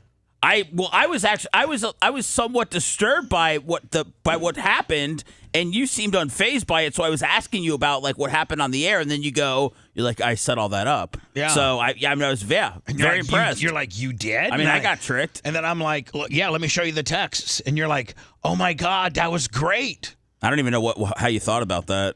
I wish we could tell. I'll let No, you're not. Never. No, don't. See, that's the Seth I hate. Well, I do the solo podcast. Then you're like, I'll let him know. Do not. Okay, listen, all right, I'll keep it. I'm having confidence in you. But you told to not tell people of my work. I know, but you told everybody that when Spice Boy jumped off the roof that it was just it wasn't real. Okay, prior to that, everybody thought it was for like 20 years. I know, but so you the 20-year statute of limitations. Listen, he had left the show. He had left the show, and it was a big whodunit. And I'm like, and just like I told everybody, Ned was really Manson played Ned. That still blows my mind. Like so like I'm just saying like this is a trade secret. Okay. That's happening with us right now. That and then maybe 5, 6, 7 years down the road when these people are no longer have anything to do with our show, we can talk about the work we pulled. Okay. That's for the next movie, part 2. I got you. Yeah, exactly. Next, you're going to tell me that Spice never had sex with Asa Akira. Oh no, did he? Oh my God. The sound effects I have. Yeah. Because we recorded it. No, he recorded it. Well, let's not get into recording. He brought the recording to the studio because we're like, hey, we were in New York at the time because we had to do a certain amount of shows up, in New York, and so he had Akira over to his hotel room, and they were kind of dating a little bit. And so they went, and so I'm like, if you really are blasting her, then just, don't visually record it, but just turn your cell phone on, record. And she knew about it. Like, we had this discussion on the air. Like, if you two are really blasted, then put on a show, and then bring it in tomorrow. Boy, my God, I don't know that we have that anywhere, do we? The audio? And we could put that audio. Oh, yeah, we have the audio. No, I know we have it. Oh, yeah. Have we put it up, like, on Bubba Army HQ? Like we could almost, go, say, Spice Boy, Akira, audio, having sex? No, we have not. And I think there's, maybe 13 or 14 cuts that are anywhere from 18 to 52 seconds? Yes. Brian, have you heard it? No. It is filthy. I mean, it is some of the way she talks. I mean, she is this is before she was a porn star, too, Lummy. This is when she was just a hot stripper at the Hustler Club. Yeah. And, oh, my God, her skill set and her words. And, I mean, let's face it. When we're having sex, words, your wife just laying there,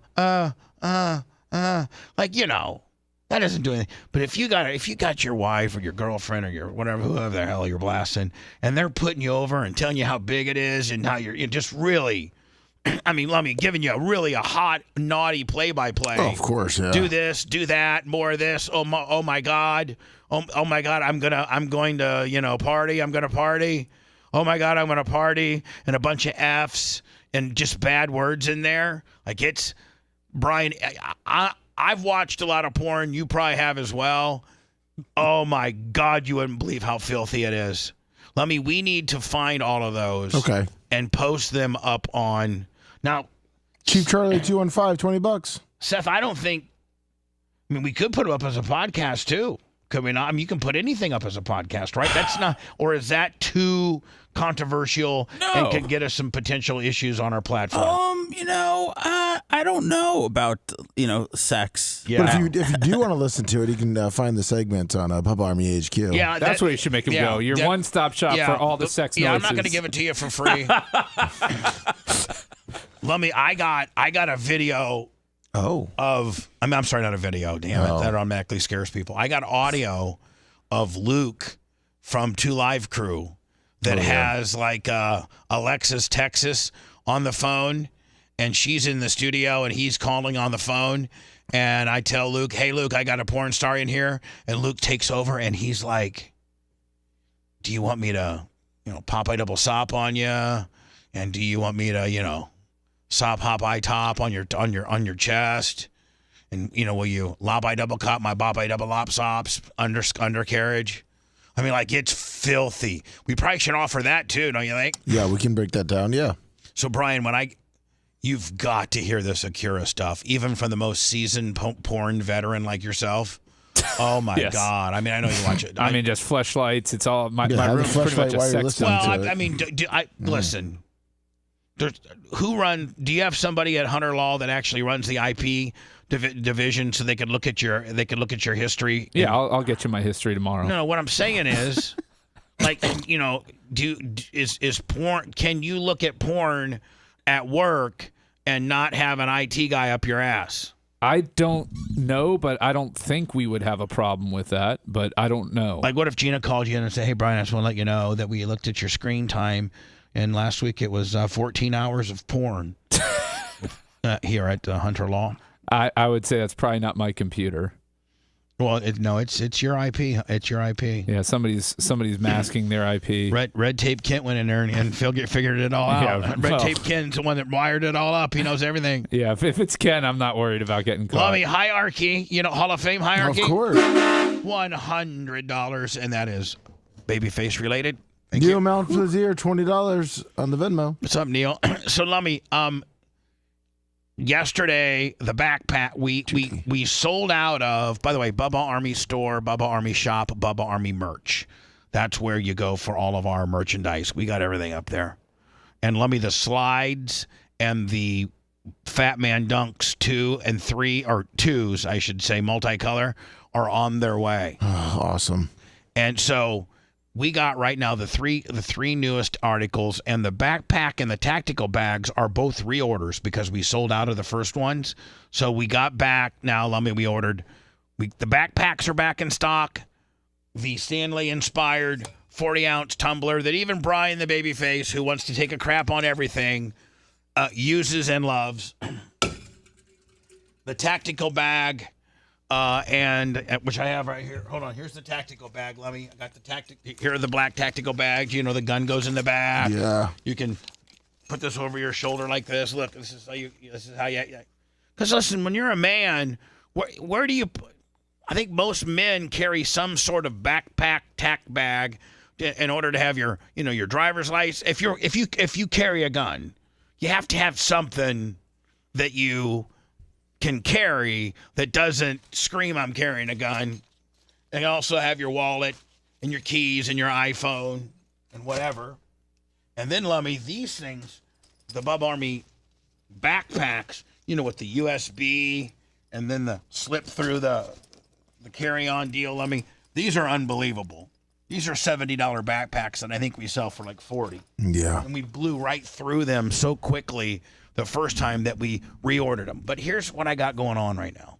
If you were to buy each of those items individually, it's $105. Okay, Lummy? Okay. So I'm laying in bed with the merch crick yesterday after she gets back from the hospital. Tough day. Tough situation. Really, that's really weighing on me really hard. So all you trolls and stuff that, are just analyzing my every whatever, please know that I have, a very, very dire family, medical emergency. And so, it's tough. It's a tough situation. When they start, when the doctors, Brian, are giving you options of lung transplants, that puts things in perspective. No, absolutely. And especially with somebody who was just a month ago in great health. Enough for me to marry him. So, Lummy, if you were to buy all three of these products, it's $105. So I told the merch crick, let's do like a bundle deal. People are always bundling stuff. Lummy, they want you to bundle your Wi-Fi with your cell and your house cable. They want you to bundle your auto insurance. They want you to bundle this and bundle that. So I'm like, hey man, let's get into the dirty bumble game and let's offer all three of these items: the backpack, the black tack bags, and the 40-ounce Stanley-inspired thermos cup tumbler for $89.99, saving you. It's not a big. It saves you $15. That's that's a lot. That's enough. That's enough to matter. $15 to the average dude's enough to matter. Seth, that gets you about a half a tank of gas, doesn't it? Oh, absolutely. Just more money I could send back to the show. Exactly. Thank you. You can only afford to do this thanks to President Kamala. Yes, I can only do this because of her unbelievable ability to talk and not say a word.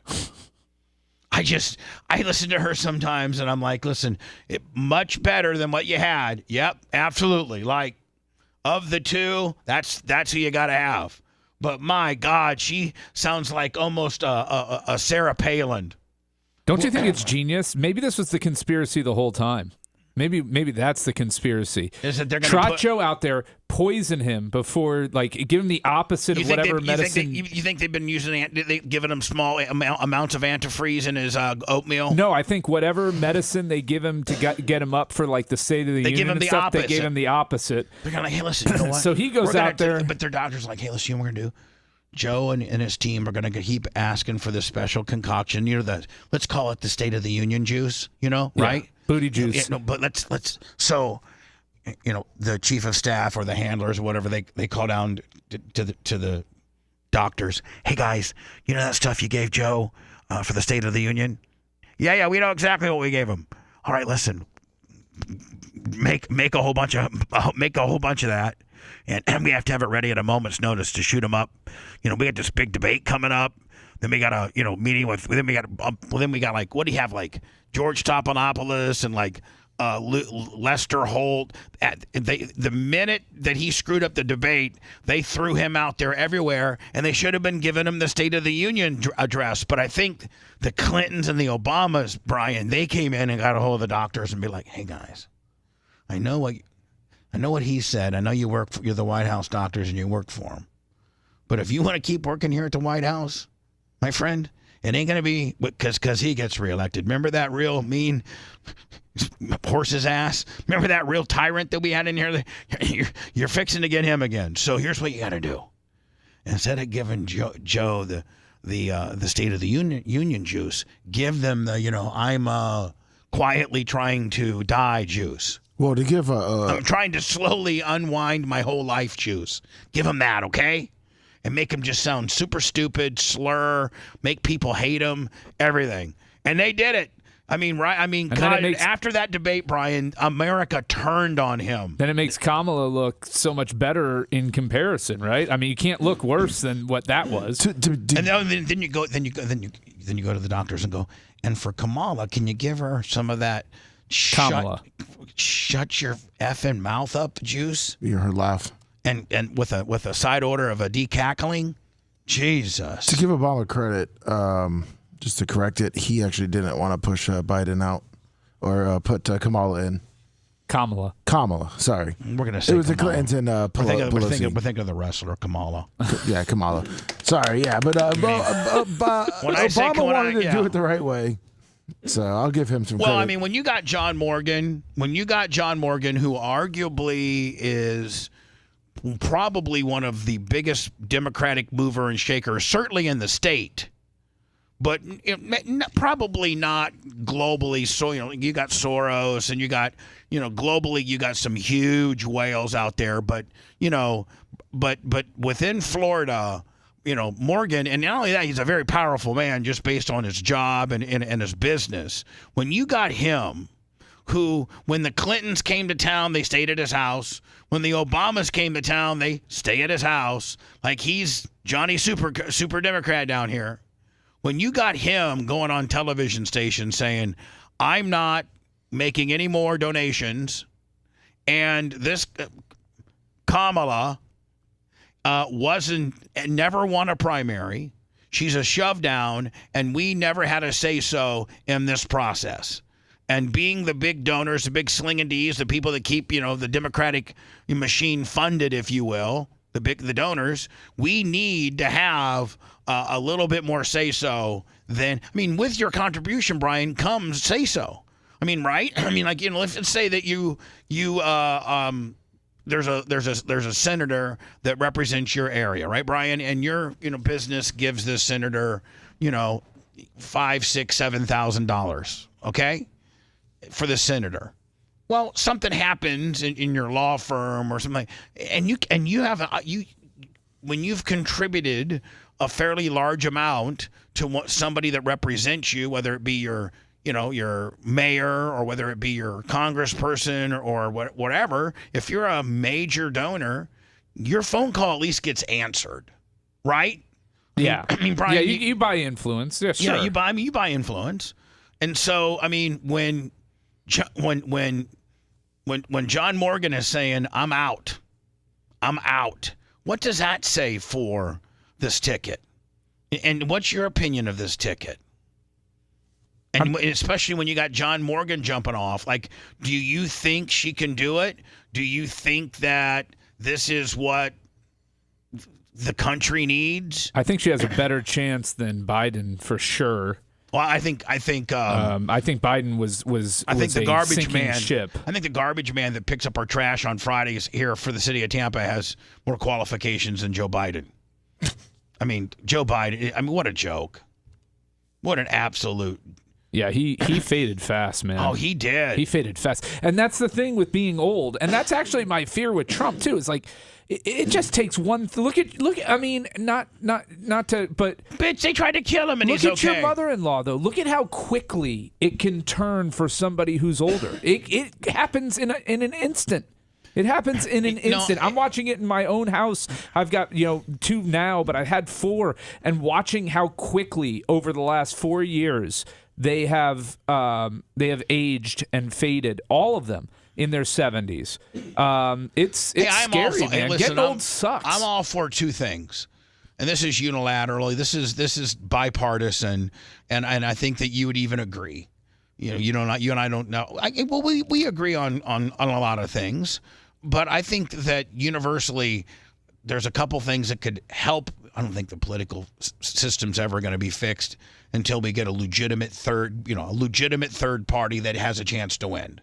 But while continuing the two-party system, if we've had term limits and age out requirements, meaning we certainly have age in requirements. You can't be the president until you're 35, but I think that we should have a back end to that, and meaning like something like, you can't be 75 when you take office.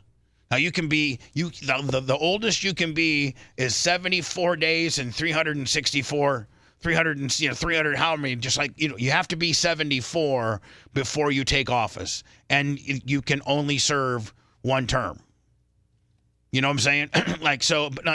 Now, and again, I think that term limit should be 2 terms, and you take the Senate down to 4 years, and you bring the representatives up to 4 years, because right now it's 2 and 6. So like that breeds turnover in the House and locks in the good old boy network in the Senate. Am I not right? Yeah. That's what it does. But if you put them on 4-year terms, just like the president is, and you get 2 of them, and you cannot take office if you're 75 years old or older, you can't take office. Now, if you turn 75 while in office, you're fine, but you're also going to be timed out. You better hope that's your second term. Don't you think term limits and something like that would certainly help? Well, I think if nothing's going to fix it, but that would help. If you have an age minimum, then I think it's perfectly natural to have an age maximum. Yeah, absolutely. Like you age out. Why is somebody at 34 not qualified to be president? Well, that's arbitrary, right? Right. It's an arbitrary line that we drew in the sand. So then we got to draw an arbitrary line on the other end. And on the other end, you actually have a better argument to use data as to how humans, cognitive skills. You could show a graph, of people in your cognitive and mental capacity and stuff like how it starts declining at a certain age, right? And so that could be you actually have a reasoning on the backside. You'd be able to show statistics saying that, at 75, you start to kind of lose it. Whereas you can't necessarily show me data that a 35-year-old guy is smarter than a genius 29-year-old guy, right? So, they don't have it. There is something to be said about life experience and world experience and everything like that. That's all they got. Right. They don't. That's all they got. They have a person that's 35 might be a little more patient and worldly than a guy that's 22. But they don't have statistics to show that, a 22-year-old is... Well, 22, I would go over 25 because before 22, the risk taking part of a male brain is not fully developed. That's why they have the rental car age. I would minimum. actually make it... I'd actually make it 30. I'd make it 30. The age is 30 to 75. I think 35 to 75 is perfectly fine. Okay. I don't think anything's wrong with it. Hey, listen, if I got to live with 35 on the front end to get 75 on the back, I agree. I'll reach across party lines and shake your hand. I'm saying nobody's clamoring that we need a younger, more inexperienced president. So we're politicians. Yeah. See, this is the way politicians should be working it out. You and I'm a senator from Florida Republican, and you're a senator from Florida Democrat, and we're working this out. Okay, Brian. So here what we got.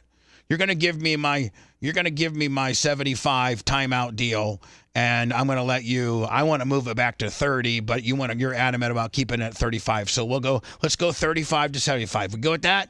Sure. All right. Now, how about term limits? I think that we should make senators do 4 years and bump up the people of Congress from 2 years to 4 years, so they both are the same, and then put a term limit of 2 terms on those positions, the same term limits that we have with our president. I'm okay with that as long as we have them staggered, so you're not turning over the entire House and Senate at the same time. You very much stagger them. Yeah. You got a 2-year stagger there.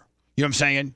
So the majority of your House may come up in 2030 or 2028, and the majority of your Senate will come up 2 years later, so that they're staggered. Because you're right, you don't want a total green government every 8 years. Yeah. Right.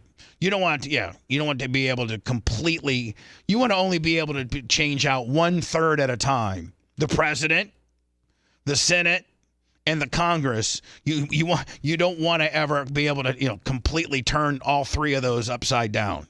So we agree on that. Boom. See, that's why can't politicians be, like? Let's say this: the most debated argument of all. Let's be Senator Clem and Senator Matroni. And Brian, I'm sorry, Lummy, you're my aide, and Seth, you're Brian's aide. What does that mean? I have to whack him off? Like, no, you gotta whack him off. Okay. Well, how do I move up? Like, how do you think you got the job in the first place, buddy? You just give him input. You got honk Bobo. You just give him input into your opinion. Okay. Because you work for him. Yes, sir. You're my consigliere. Yeah. So let's talk about abortion. Yeah. Let's play this game with abortion, where I'm a senator and you're a senator, and we're going to, unlike the senators now that says, hey, guess what? F you. I'm not working with you. It's my way or the highway. And the other guy or girl goes, F you. It's my way or the highway. And I'm going to be able to pound my chest to my constituents that I'm, I didn't give in to the stupid Democrat. That's the way it is now. They don't agree on nothing. Okay, I say, Senator Matroni, let's talk about abortion. Let's see if we can come up with some common ground here, and maybe the rest of the Senate will follow us and see that we can actually make this thing work. I'm for 8 weeks. 8 weeks, yeah, Bubba. 8 weeks. Yeah, that's not what I'm really for, but I'm negotiating. Good job. So what are you thinking? Are you thinking like the baby's out? I'm thinking for 8 weeks after the baby's born, Senator Brian. We're very liberal. I say kill them all. Whenever. You're saying clear up until 6 months, you can take them back? I'm up to. That's what Seth 6 said. months. Your aide just said that up to 6 months you can take them to the fire station. I think in the first 3 years it should be a kind of a trial period. All right, so if you don't like the way things are going. Lummy, my aide. Yeah. Lummy, my aide. We're far away, man. I heard they came back with. Screw your 7 weeks. We want to be able to get rid of the kid clear up until age 3. And that's how we start negotiating. Yeah, that's where we start. Okay, so come back with come back with 15 weeks. 15 weeks. So hey, listen, how about 15 weeks? Too short still. Got to extend it out. Let's go to viability. Let's go to 23 weeks. If we're going to go to viability, though, you're making me take all the steps here. You need to start unwinding you. I can't live with 3. What are you talking about? You were only 5 weeks. We were 8 weeks. I was at 170 weeks. Yeah. So I'm coming way closer to you than you are to me. All right. So can we make it? Will you at least give it so I can feel a little? I mean, listen, I'm giving up a lot here. Yeah, we got some big donors, Bubba. Yeah, we got some big donors here.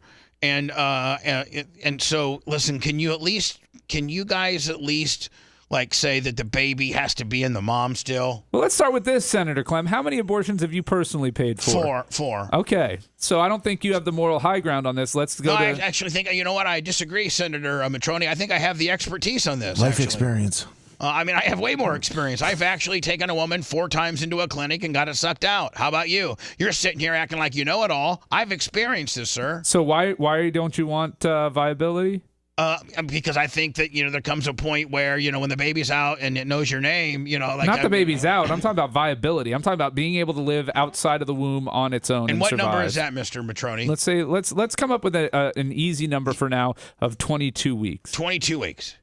Okay, Mr. Matroni. So you're saying at 22 weeks, at 21 weeks, the baby cannot live outside the mom's vagina, but at 22 they can? Maybe possibly could, yeah. At 22 it's a maybe possible? Yeah. Is there any way that you could work with me and we meet halfway? We're at 15, you're at 20, you're at 22. How about 20? Can we 20. Only if we let trans women dominate female sports. Let me tell I'm joking. Fine, 20 sounds good. Yeah, okay, perfect. Good okay. enough. So listen, my people. And you got to hook me up with Bobert. Listen, my people are going to be mad as hell. Your people are going to be mad as hell. But can we both report that you and I worked in the overnight hours, even though we got it done in 10 minutes during lunch? Can we press release that you and I worked our ass? So we're lying. Yeah, but I'm going to need about $500 billion for Ukraine. Oh no, we're not. Well, see, I'm joking. We can't but get into that's what gums all this work up. No, I know that. Because we're just talking about one issue. Right. We start going into multiple issues and throwing things in there. It's the abortion / aid to Ukraine / gay clown bill. Here's another. Brian, we've already agreed on term limits. We've agreed on the president age, right? We agreed on 2 term limits. Abortion. We agreed on abortion. So I think the other rule needs to be one bill, one ID, like one bill, single one issue. bill, one issue. Single issue bills. I'm all for. So can we agree on that? Yeah. So Brian, look, we're Democrat and why can't senators be like that?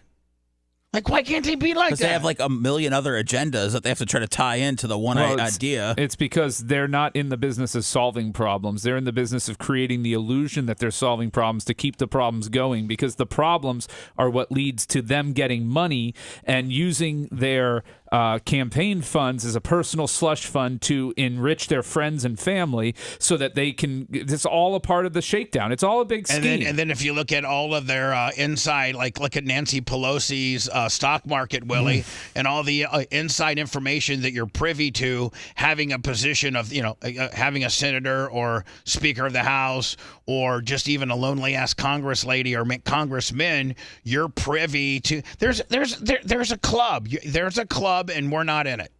And so, let me have websites where you can track almost everybody in Congress and Senate have made a killing on the stock market. Yeah, it's called Autopilot. Yeah, and there's also there's a Congress stock tracker. Yeah. And capitaltrades.com. Brian, There's a bunch now. Brian, I know that you and I are not going to agree on this because we both made $350 on Tesla stock, but don't you think we need to have a rule that Congress cannot own stocks during their terms? Yeah, absolutely.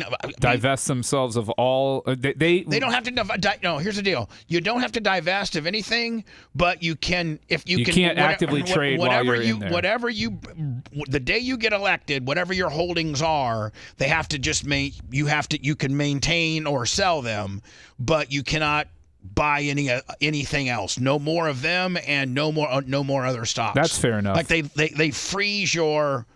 They freeze your portfolio. That's fair. All of this is fair. In fact, Brian, if I could find a candidate that believed all that, that'd be the perfect candidate. I'm good with 20 weeks on the abortion. I'm good. I'm good with term limits. I'm good with having your president not be any older than 75 and having to be 35 to be the president. I'm good with one issue, one bill. I'm good with lock the portfolios of all Congress of all people in Congress are frozen upon the day they are inaugurated, and they cannot really freely trade until they're no longer in office. Boom. Those are all. We could go through every issue like that and just go to show you that if people just had some common sense, it's the right, you give a little bit. The left, you give a little bit, and in the middle is the sweet spot of America, because that's where most of America is in the middle, right? I don't know any like Brian, you're left, but you're not extreme left. No. And I'm right, but I'm not an extreme right would be like you can't that 5 weeks. I'm not even going for that. I'm making all abortions. I don't masturbation care. should be illegal because that's potential life. I don't care if Uncle Elbud got her knocked up at the family reunion. She's having that baby. No, I'm not that far right, bitch. I'm good with 20. Give me 20. There could be a candidate. Why can't we have candidates? You know why? Because those candidates can't get elected because you need both far ends of your base to actually, those are the ones that are writing the checks. Because the people in the middle aren't writing the checks. No, the people in the middle just want to live their life and they don't care enough. They're not that passionate and crazy. The people on the far extreme right and the far extreme left, unfortunately, are the ones that make our country tick. Lummy, did you send me the video of Elevate or whatever it's called? Elevate? Yes, I did. I sent their website. I didn't know that we had such a place. Yeah. And is it pretty? Has anybody been there? Oh, I go there often with my daughter. Isn't there one of these outside Orlando? Yes, Yeah, there is. it's in Sanford. They reached out to us about. Yeah, that's what I was telling Bubba. This guy runs the place. Yeah. Oh, so hold on. He's a fan. Let me. So here's the deal. Does he have anything to do with the Orlando one? Yeah, but it's Sanford. It's very far. We were It's gonna- like- Oh, it's it's very an far. hour. It's an Oh, hour okay. outside from We where were going we're to try at. to have the party there. Well, hold on. We should do the end of the tour in Tampa. We should do our Tampa party at here. Yeah, at this place. Yes. That's right. Yes. Because we're going to go to, I think the cities we've established are Orlando, Miami, Charleston, Philadelphia, and Tampa. Yes. Those are the cities we're going to. And we probably need to find a place like this and start kind of bird dogging all of those cities. Well, why don't we have listeners call in that can give us a hookup rather than looking on our own? Let's just have people call with suggestions that can be they free. can send emails. Yeah, why don't you send us emails? Yeah. Are we opening up the phones? Well, no, like this gentleman did. We're not opening up. This gentleman sent an email to us. Yeah, this guy listens to the show, doesn't he? Yes, he does. You need to get his name and I got all his info. and his sizes and everything. Okay. You don't have all of his. I'm talking about have Merch Crick send him a swag pack. I meant like I got his email, his phone number, everything. Yeah, how cool so. would it be if he had an Air Bubba, T-shirt and an Air Bubba cap and an Air Bubba backpack and maybe a pair of a Fat Man Dunks. Really, really win this guy over. You know what I'm saying? I think you have him won over, Bubba. I want to re-win him, bitch. Send this guy a cap immediately. I want to be like this, Merch Brian. Crack, go over there and I want to be like service this, him. Brian. See, Brian. Man. See, now you're getting me back into that space. Come on, Brian. And I'm not in that space. He's writing the sequel to I your have movie. worked so hard to get out of that space and that mindset, and now you got me back in there where I'm dispatching my bitch to take care of people. I heard he had a tough month. He lost his dog. You wouldn't appreciate that, no. Even if I was saying that about. I'd appreciate that if I was your friend. Just please, can you keep me out of the? Yeah. Sorry, buddy. He's not one of those. I'm sorry. I don't dabble. You know what? Anymore. My sexual moral compass. Tom Bean actually told me the words to say when people try to trip me up. During these interviews, Lummy. Yeah. Can I Brian? Can I tell you what I'm supposed to say? Like I learned a new little saying. You're going to hear me say it. Like when people start saying, "Well, you're a real sicko," like, are you doing this modern day? Not like just if they start getting on me, I'm just going to say, "Hey, listen. As I've grown older, my sexual moral compass has changed tremendously. I'm not into those type of stuff anymore." What are you into now? As I've grown older and I'm less rich and women aren't as into me, I'm just not as into that stuff anymore. Want to listen to the show on demand and on the go? Enlist today at BubbaArmyHQ.com. Sign up and start listening. The Bubba the Love Sponge Show will be back after this.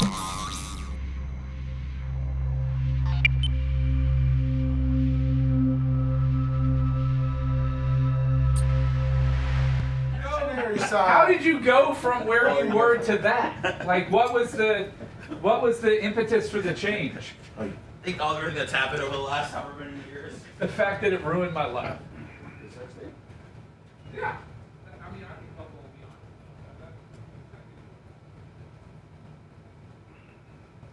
Hey, Lummy. Nobody's in here but me.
Nobody's in here.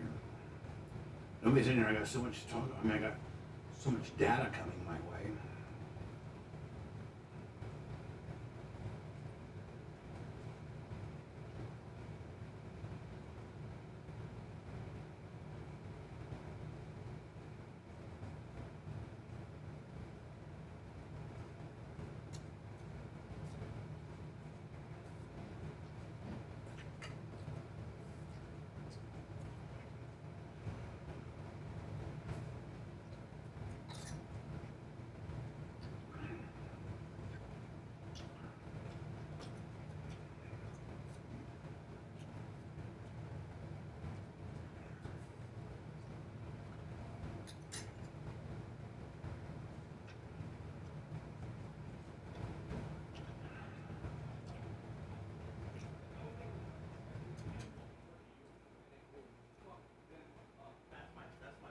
Like if you look at any UFC fight, the biggest gash that people get are from elbows. They throw the fucking they elbow splits them open. Like it's like they have a vagina on their head. But you can't come like this. No, You can't come. It's a throw, and it's right here. You get them right here, and it's busted open every time. Man. Yep. I can't wait to do one of those. Phoebe, you're on notice. I can't wait for a motherfucker to cross me. You gonna give a Phoebe the flying elbow there off the front? No, not a flying elbow. What, like instead of a punch, you throw that little short elbow across the face, like right across the eyebrow, and it's fucking. Well, they say that Mike Tyson, if you go back and watch, he was hitting with his elbow. They say that he was so fucking. And I'm gonna need to show it to you, but I'll be really Yeah, careful. show it on set. What the fuck, man? So they were saying that he was so fast and compact that when he would, I'm not gonna hit you, I promise. I know. It's a natural reaction. I'm just like this. No, I They understand. would say when he would come in here, when he would hit you, he would be so fast that he'd flick it through, and you'd catch that last elbow. second up, so you get the punch. But then they say like almost like half of his knockouts from elbows. because you can't hurt your elbow. No, that's what I was telling Seth. Like you can fuck somebody up with your elbow, and then you're and done. there's no padding. You're done. Yeah, that's it. You're done. He's right. I'm done. He's right. And they went and analyzed, and they took like 30 of his fights and Well, that's showed. the thing. The video isn't so great. Right. You know, the frames per second are Right. weak on it and stuff. But if you slowed that down, I heard that You about could see his head. The guy's head would go like this. And then,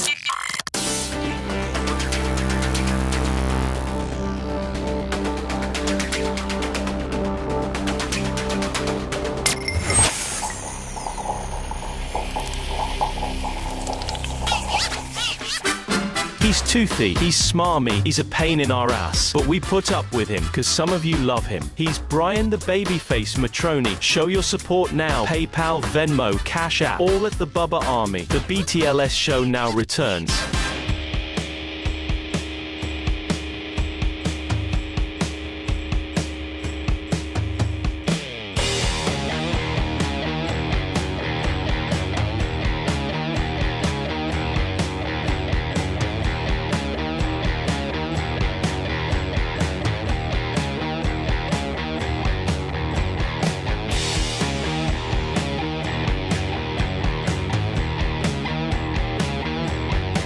I just sent everybody a mass text.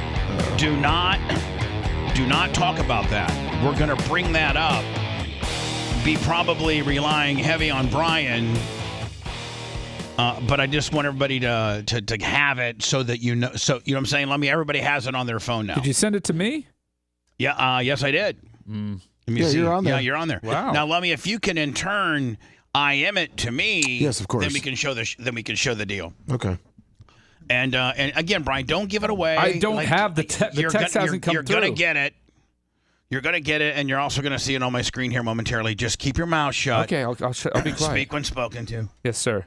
Lummy, do you got your roster for Bubba 199 on Friday 8 to 10? I think it's gonna be a huge Bubba 199 because there's only 2 more Bubba 199 opportunities for you to get your $2,400. You know, Bubba Army. I don't know. Vig. What do you call it? The show Vig. Show Vig. I mean, whatever. the threshold. The threshold to keep us on the air. We are kept on the air on the backs of these people for the most part. They are our largest contributors, and we have a party for them every year. So I'll send you a link. I'm sure that a lot of shows have ways to subscribe and contribute to the show, but I don't know of any. Seth, you may know more about the podcasting world, or maybe Rat. Or the content. Are you talking about parties from podcasts? No, what I'm saying is like the content streaming world out there, and like, are there any other shows that? Let me take this off. Is there any other shows that do have a big year-end party for their highest contributors, and with the huge ring and just the overall coolness of being invited to this? Yeah. I don't. Time Toys 25. I know Mr. Beast will come and give you $1 million, and I know there's but there's loyalty parties and stuff like that. But there's also I know Mike Busey is one of those guys. He's got the Sausage Castle, and they do events there a couple of times a year for big donors or big customers and stuff like that. But there's also podcasts that ask for you to give money, and then they throw parties, but you got to pay again. Right. Really? Yeah, you got to buy a ticket to attend. Seth will be giving me that proposal. That would have been my blueprint for next year. Yeah. So Sponjo, so let's say $2400 to get you that invite, and then at the gate when the girls are collecting the money, another $250 to get into the party. Then see Sponjo, we could almost pay for the party and the rings just from the $250 entry fee. Sponjo, double, triple, maybe even fourple dip in there. Okay, buddy? And I like 10 points of all that for thinking of it. I told Bubba for anybody that wants to come to $199 Friday night, they have to buy a tactical bundle to get into $199. Oh, there you go. Oh, plus I think you could do VIP tickets at the Bubba royalty party. You get you in an hour early. And... See, I wonder if a special fishing trip at the pond. Well, now hold on. I wonder if we're thinking about the BARP situation. One thing I'm going to add this year, of course, we have the Tate's Pizza deal. Of course, I do not know if we're going to have the annual Brandon the Quad get some vagina. I don't know. I have to get a hold of Caitlin. Or we need somebody else in the Bubba Army to step up. No, I don't think anybody. I mean, that's a tough act to follow. But it gets you in the Hall of Fame immediately. Let me just Kim $100 because tips are made for Brian. Belinda 25. Woo! So for Brian. So Lummy, I don't know about that, and I don't know how controllable and how much we necessarily can control that. I'm going to try to. I emailed Brent today about another issue, so maybe I'll just throw it out there, be like, hey, are we still on for the annual Brandon gimmick? Do you know what I'm saying? Yeah. Just that way I know now, Brian, if I got to, maybe, I don't know, maybe we just take him down. Hold on. We got a backup, don't we? You do, Brian? Brandy Love. No. Okay. She wouldn't do it? No. Doesn't she meet with her followers? Hold on, Brian. She is next level classiness with you have no idea. She's like, I hope she doesn't even hear that piece of audio. Why? Because she's so upper crust and has such a huge following that's disrespectful to her. Come on, Brian. So just follow my lead here. Don't argue with me. Brandy Love is a very powerful and very well-respected person on the upper end, on the classy end of porn. And so let's just leave it at that. Like, she's not going to do that. You can donate your Lummy, I'm thinking maybe if we can't get, Brandon the Quad laid, then maybe we at least take him down to one of the shady massage parlors. Oh, there you go. You know what I'm saying? Let's just maybe call into the, maybe Grady Judd and say, hey, can you not overrate this place over there? Lummy, we're not. You think we're stepping 1 foot? Why are we going out there? That's where some shady ones are. I'm sending Colton and Tuttle with him. Lummy, I'm telling you right now, there's 3 shady ones just on Kennedy. Oh, okay. Brian will tell you. Like not that we go. I don't know about that. You can walk to can walk to him from here. I'm just saying, like, I drive down Kennedy and Del Mabry. Like, this is my jam, kind of this area here, Lummy. Yeah. And there's probably 3 or 4 bona fide Jack Shacks. Oh, those Japanese massage places Yes, not up so the that's what upper I'm talking class? about. And the American ones, when they say open until 10 p.m., those are the ones you got to watch out for, too. Whatever. We could, Lummy, we could have maybe Tuttle go out and test, ones that work. No, okay, perfect. We're here at Massage Envy. No, that's actually a corporate one. I'm Like, you're not gonna get joking, anything dude. there. It's the They joke. barely actually massage you Yeah, there. they don't even actually touch you there. It's an air massage. So so we got that handled, and then of course Friday night Thursday night, a little cocktail party, 2-hour cocktail and food at Tate's Pizza. Oh yeah. And then Friday is Bubba 199, and then Saturday is the party. Well, I'm gonna throw in a Saturday workout with workout session. Oh, okay. For those that want to work out, but you got to sign up. But you have to sign up for it because I only have a capacity of about. You don't want to do this, Bubba. Now, why are you doing that? That sounds like a terrible idea. Hold on, added value. But are people clamoring for this? I think so. Okay, all right. I guess you don't think I'm as big a star as I am. Wow, Brian. I got to tell you, man. We email all the time asking for Bubba's workout. If I had donated, $2,400 to Jordan Love's special little content club, and at the end of the year I had an opportunity to go to Jordan Love's place and hang out with him, and part of that, the festivities were if I wanted to work out with Jordan, I could. Well, he's an athlete. Okay. I'm just saying, wouldn't a fishing derby make more sense? What do you mean fishing Hold on, derby? Bubba was back in the on- pond. Bubba was on muscle and listen fitness, to me. Brian. Listen to me. We can do a fishing thing too, but Brian, we don't have enough fish for 15 guys to be out there fishing. We're going to catch all of our fish. I'll stock some fish. You shut up. You talk about stuff you don't even know anything about. We're just now ready for one bass. We're catching a bass this weekend. Are you eager to show off the gym, Bubba? Is that why you want to do the workout? No, I'm just trying to say, take it. Guess what? No gym. No gym.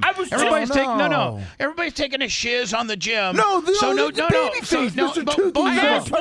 No, for real, like real heat, like Seth. Why the gym? Why the gym? Why the baby face? Why the gym? Why the gym? Why the gym? The gym is because maybe John Costica would like to work out with me because he's a fan of my and maybe Iggy would like to say, 1, I worked out at the Clem Gym, but 2, I worked out with Bubba. So you, there Creatine, might be some, Travis, Big Red, Iggy. There might be some people that want to do that. But now, Lummy, I'm not even. Now, Lummy, I'm not even going to. Now I'm not even going to do it. I ruined that for you all. I'm sorry, Heather. Yeah, you know what? All you people in chat, you can blame the workout on Brian and Seth. Blame it on him. Mainly me. I just said, do you want to show off the gym? That's all Seth said. That's all right. Then take Seth out of it. Yeah, it's all Brian. It's my Brian. I've already gone through the trauma of being blamed, so let's just stay with it. You might as well go 3 for 3 though with you. I mean, I'm batting 750 with you this week. Yeah. Listen, just put it on me. I'll take it. I mean, unless we got to think of something I can blame you for tomorrow too. But, okay? Bubba, could you? Hey, make sure you slam the door when you walk in tomorrow, so I can have something to be mad about. Bubba, okay? but could you imagine if you have like 10 people in here and you got? Do you know how good a content it would be? Look at 843 Bubba's upset that he's not going to be able to work out with Bubba. If Brian from Philly is doing curls, I'm like, Brian, you're doing them all wrong. Let me show you how to do them. Big Buck wanted to work out, grouper lips, 843 Bubba. Look, Brian. And I'm not doing it now. I was going to do a noon to 3. Oh, that's long, man. I was going to do a noon to 3. Not everybody's going to train for 3 hours, but it's going to take 3 hours to run everybody through there. You're sitting outside for 2.5 hours to wait for Bubba to tell you you're doing your curls wrong. We're not going to do it. Oh, that's BS. Your form is terrible. Way to go. Little purple jersey. Cretan Travis is like, he's disappointed. By the way, I talk to you personally, Creatine. The guys that you're naming can come and work out with Bubba whenever they want. No, but you know what? There's a lot, like John Costica. 843 Bubba. He's from Valparaiso, Indiana. He's our #1 guy. He's my buddy. Like, he's got my personal number. Or Joe from the West Side. Or, these guys are my friends, and they might just want to work out with me. Sunny Days wanted to work out in the gym. Yeah, I mean, who are you? Apparently nobody. So why cancel it? Because one schmarmy big tooth moron said something you didn't agree with. You're doubting the success of it. You're doubting as like, who in the hell? No, I'm actually would wanna creating do the that? success of it, because now if you go through with it, it'll be like the biggest event ever, because everybody will want to shove it up my you know what. The other thing I was thinking about, where now, Seth, I might need your help, Rhett, Macho Man, but as we're trying to, maybe I've had suggestions that, it's been $2,400 now for how long? And 3 years, 4 years. Inflation, the rings are probably 25 to 30% more than they used to be. The food, just the liquor that we buy. The hard costs of putting on this party have gone up. That I should maybe charge more next year, and if I did, I would maybe only bumping up 100. And 25, make it even. 25. Yeah, just that. So I'm thinking about maybe doing that. I hope I don't get a bunch of blowback. I think a guy that's willing to pay $2,400 to be at the Bubba Army royalty party, an extra 100. He doesn't. I think that he understands that indeed inflation affects me too, right? Yeah. But I was thinking about this for added, for more money that the event could potentially generate. What about we sell, because I know Brian, the guy who does my tent from Coastal Tents. Oh, yeah. They do these little tents, like these little personal tents that you can put like a table and 4 or 5 chairs around and have your own cabana. Should we sell BARP cabanas with bottle service? Yeah, well, I don't know. Yeah, I guess. Yeah. With bottle. I don't know that. I think you're taking this outside of what the spirit of the event is, though, right? Yeah. Well, I don't want everybody to mix and mingle, and now you're going to have VIP area and yeah. You know what? It's a good idea, and I think I would love that, to be away from everyone and have my own table. Yeah. Yeah. There's probably a certain amount, maybe Wizzy. And you know how she always gets clicked up with, there's always some kind of inner click with her. Because she's hanging out with Greg and Amy. They got a little click going on. I think Susan Poitras is part of it. They may want their own little cabana, right? Yeah. And the Nashes might want their cabana. At the end of the night, it's just all tore down. It's all just in pieces. They set it on fire to burn. Because they just rage. Their parties their fires up to the wind. They're just raging. Do we have space for multiple cabanas? Yeah, in the parking spots. No, on the parking spots. I think you would have, if you configured it. Sunny Days, $100 for a gym workout. She really wants that workout. She's Bubba. gonna get it. Maybe she might get a personal one. Oh boy. I've changed. So let me. If you take the portalets, and take them all the way and put them in the corner back by the containers. Of course, yeah. Then all along that wall, you could have cabanas. All along that wall. And then that wall that Lummy pees on every day. Well, you and you said. Listen, Lummy. That's a special one. He gets Lummy's piss wall. Lummy. It sits there too. I hit the opposite wall. We're going to power wash and cleanse the wall if we were to do a cabana deal. Of course. So Lummy, all down that, you could probably put 10 or 15 cabanas down that row of and inside of a cabana you get 6 chairs. A little table in the middle, and then a bottle of Grey Goose. Well, touch vodka, baby. Well, you give them their choice. Yeah, of course. You get one bottle. Sam's Choice. Right? You get one. No, not Sam. Let me. We're not doing Sam's Choice. Bubba, hold on, Bubba. We're just not at Costco. No, you look it up. Let me. We're not doing Sam's Choice vodka. It's Bubba. It is at the same as a Bacardi and also Grey Goose. And I think you got to listen to Lummy the here. Kirkland brand. Kirkland. I think Lummy's an Bubba. authority. It's not Sam's Choice. It's Kirkland. No. There's a Sam's Choice. And I know, a but the Kirkland. Kirkland's the one that's known for I being know the that, good but that's one. what I'm saying, Bubba. No. Can we just buy? I think we don't have to cheap out, or we have to have Sam. You're charging people $1,000 for this setup, right? I don't know what the price point would be. So I'm trying to give you guys all of what I offer, and then you guys help me come up with a price point. Do they get their own pizzas too? That way they don't have to fight for food? No, because that's going to be well. Can we do this, Bubba? Maybe you remember that blow-up screen? here's the deal. Yes, you get a pizza too, and in the pre-ordering of your cabana, Lummy, you have to tell us what kind of pizza you want. What about it like And that then you have blow-up to- you have to- screen? what? The blow-up screen, so they have like the big screen TV, so they're not looking at like a little 32, 60-inch TV. Well, They have their own TV out there? If we can get the blow-up screen TV, I don't know if anybody that has a cabana really wants to watch TV. I think that they're going to be doing stuff. Or and the just- game, at least. Okay, well, potentially. Should we get a blow-up pool to put like the cabanas around? Oh, there you go. It's February, and you know. We're pushing it to February this year? I mean, it's January. Oh, It's I was going January. to say, I can make it for sure. So inside of the cabana, Lummy, it's probably, the cabana will fit probably, 8 to 10, but you put 6 chairs in there, and then you put, they get a little table in the middle with the bottle service, whatever they choose. They get 1 bottle and 1 pizza. Right? One bottle, 1 pizza. Maybe 2 pizzas. Jeez, Brian, is this going to be sponsored I'm by trying. Here's the thing. It's not going to be sponsored by me. People are going to be paying money for this.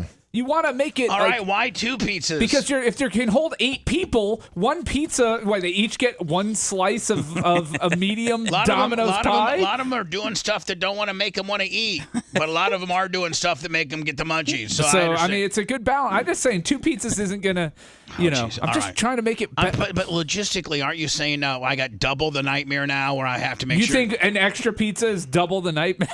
Are you making them? I gotta toss more pies. Oh, toss his face off. I'll give you something to toss. Oh, goodness. Salad, buddy. Oh. Wow, Brian. So let's so we need that space for the lasers anyway. So none of that. That's too much effort, too much stuff, too much wait staff. Getting out of control there, Brian. Extra pizza. That's hold the on. too much weight stuff. Well, I mean, here's the deal. We got lasers. And the pyro. We'll have. Oh, Blitz is back? We'll have. You guys, it comes a point where I'm trying to say something, and you guys just keep. Let me get it in. Quit interrupting me, please. Thank you. I'm trying to get through this, and then you guys rabbit hole and just get stupid. So with the cabana, let me have 6 chairs. Probably has a capability of 8 people, maybe 10. You have a table in the middle. You offer some mixers like, Coke, Diet Coke, orange juice. You have 1 bottle, whether it's you probably pick a whiskey, you pick a vodka, you pick, what do you pick? I mean, what do people, a Fireball? Like, what do you? Whiskey, vodka, and rum. Okay. And then maybe tequila. And then 2 pizzas. And I mean, boom. And then, of course, cups and, your mixers and your cups and your ice is right there. It takes a little bit of setting up, but, we're going to, what do you think?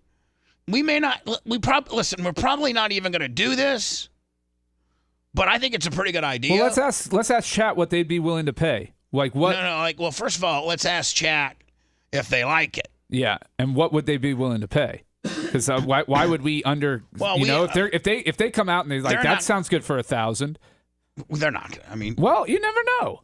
I mean, there's going to be 5 of these exclusive cabanas? No, I'd say I would say probably 10. I don't know that you're going to fit 10 on that strip. 6. How many parking spots are there? I don't know. I'll have to see what. Let me go to Coastal Tents. Okay. And see what their smallest, little personal. Let's go into words and we work out some of this off air, so that we come back, we're a little more informed of the amount of possible units we can have because we've done some due diligence. And Brian, you can, whoever sticks around and doesn't leave, monitor chat and give me some prices that they're spitting out. Okay? Sure. Okay. Perfect. If you liked that segment, then you'll definitely like the new redesigned BubbaArmyHQ.com. We'll be back to the Bubba the Love Sponge show after this.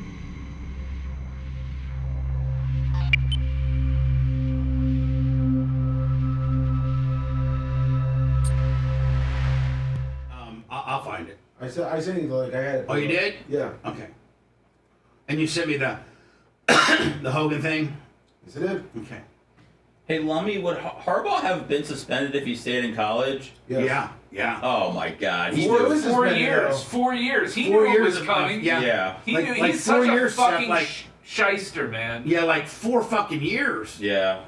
That's what I thought when I saw That's it. how long he's going to be at the Chargers for. What's up, Permaground? I think if it's a 6-person tent, that $600 is a fair price. Skyline Big Go $10. Wants a massage chair. Oh! A space to set up a massage chair. Oh, you have space in your cabana. She wants to give massages out.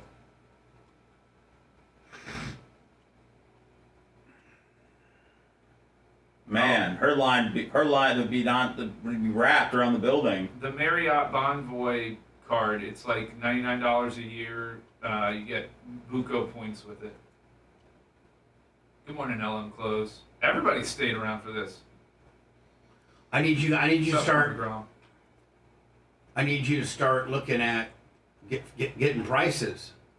Yeah. Come on, people. Let's go. I mean, and you need to go to. They need to go to. Be looking at all various. Of course. YouTube. LM Close started it off at $500, and he'll be there. Wow. Snizzuk Slizayer says $620.62. He thinks it's a smart idea. Somebody's saying 500 is fair. Average Joe said he'll donate a couple palm trees to every little, make it more tropical. Big Easy, we can't do it at 3. It's not worth the hassle. No, it's really not. I will tell you that. I think 6 is a good number, 600, and there's only 5 of them. I think 500. No, I think 6, because if you can hold 6 people, because you're going to want couples, right? Because everybody gets a +1. Oh, yeah, I know. So I think if it holds 6 people, $100 a person is reasonable. Mike Thurman said 500 plus a massage from Babyface in that pink shirt. Do I get the 500, Mike? Oh, yeah, Rudy. What do you mean? We got a box of Topps Chrome coming next week, Attack, so we're good. Hey, what'd you pay, Brian, for that? $70. Oh, because they're at the card store for $70, so I just wanted to see what the... Yeah, they're out already. I was supposed to get it when they first came out. The Monster Box? Yeah. I think it came out yesterday. Yeah, fuckers. They didn't mail it until yesterday. You know, Fanatics has it because they fucking make it. Oh, yeah. You think they could give it to the people who pre-order it. You're normally supposed to get it on the day it comes out. Yeah, I'm not. Mine shipped the day it came out. Fuckers. He's a full-on card guy. What up, Longer? Yeah, the poolside cabanas in Vegas, Brian? they don't have a set price for those things. They make that shit up based on demand. What'd you get, Felix? Well, they do, yeah. If you go to, like, Vegas and you call down in the morning, it could be $2,500, but by noon, when people are all at the pool and they still have 10 left, Yeah, they'll give it to you for $500. you get it for $450. Yeah.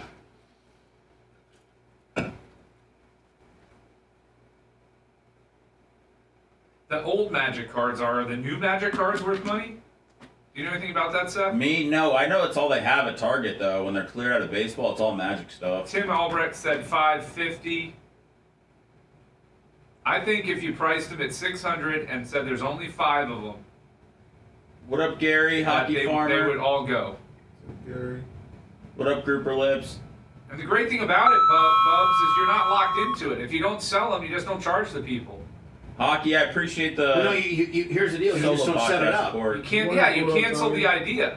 If you're 2 weeks, 3 weeks out, and you don't have them all sold, just fucking cancel it.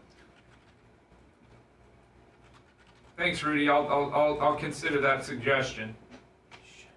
Hey, thanks for the pod support, Hockey Farmer. I was trying to type it, but Thank you, Warthog, for nominating me as best attorney in Tampa.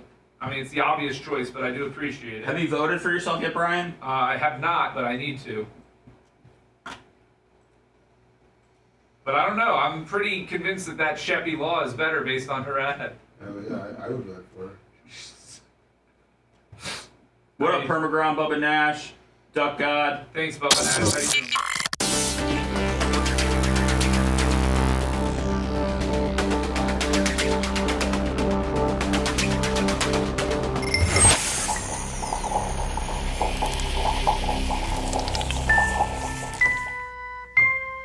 Yes, my voice turns Brian on. He's Brian the Babyface Matroni, such a hottie. Now how about you help pay my session fee? PayPal, Venmo, Cash App, all at the Bubba Army. The BTLS show now returns. Yeah. I love Mach. He is funny. My tent guy, Brian Bernhardt from Lummi Coastal Tents. Oh, yeah. Coastal Tents and Events. 727-729-4397. They got a huge Facebook following as well. I think Gloria Zach Lummi, who's Bubba Army royalty. Oh, yes, she is. She's a wedding planner, and I think she's moved a lot of her business over to Coastal Tents. They're a brand new tent company that just started 2 years ago from a friend.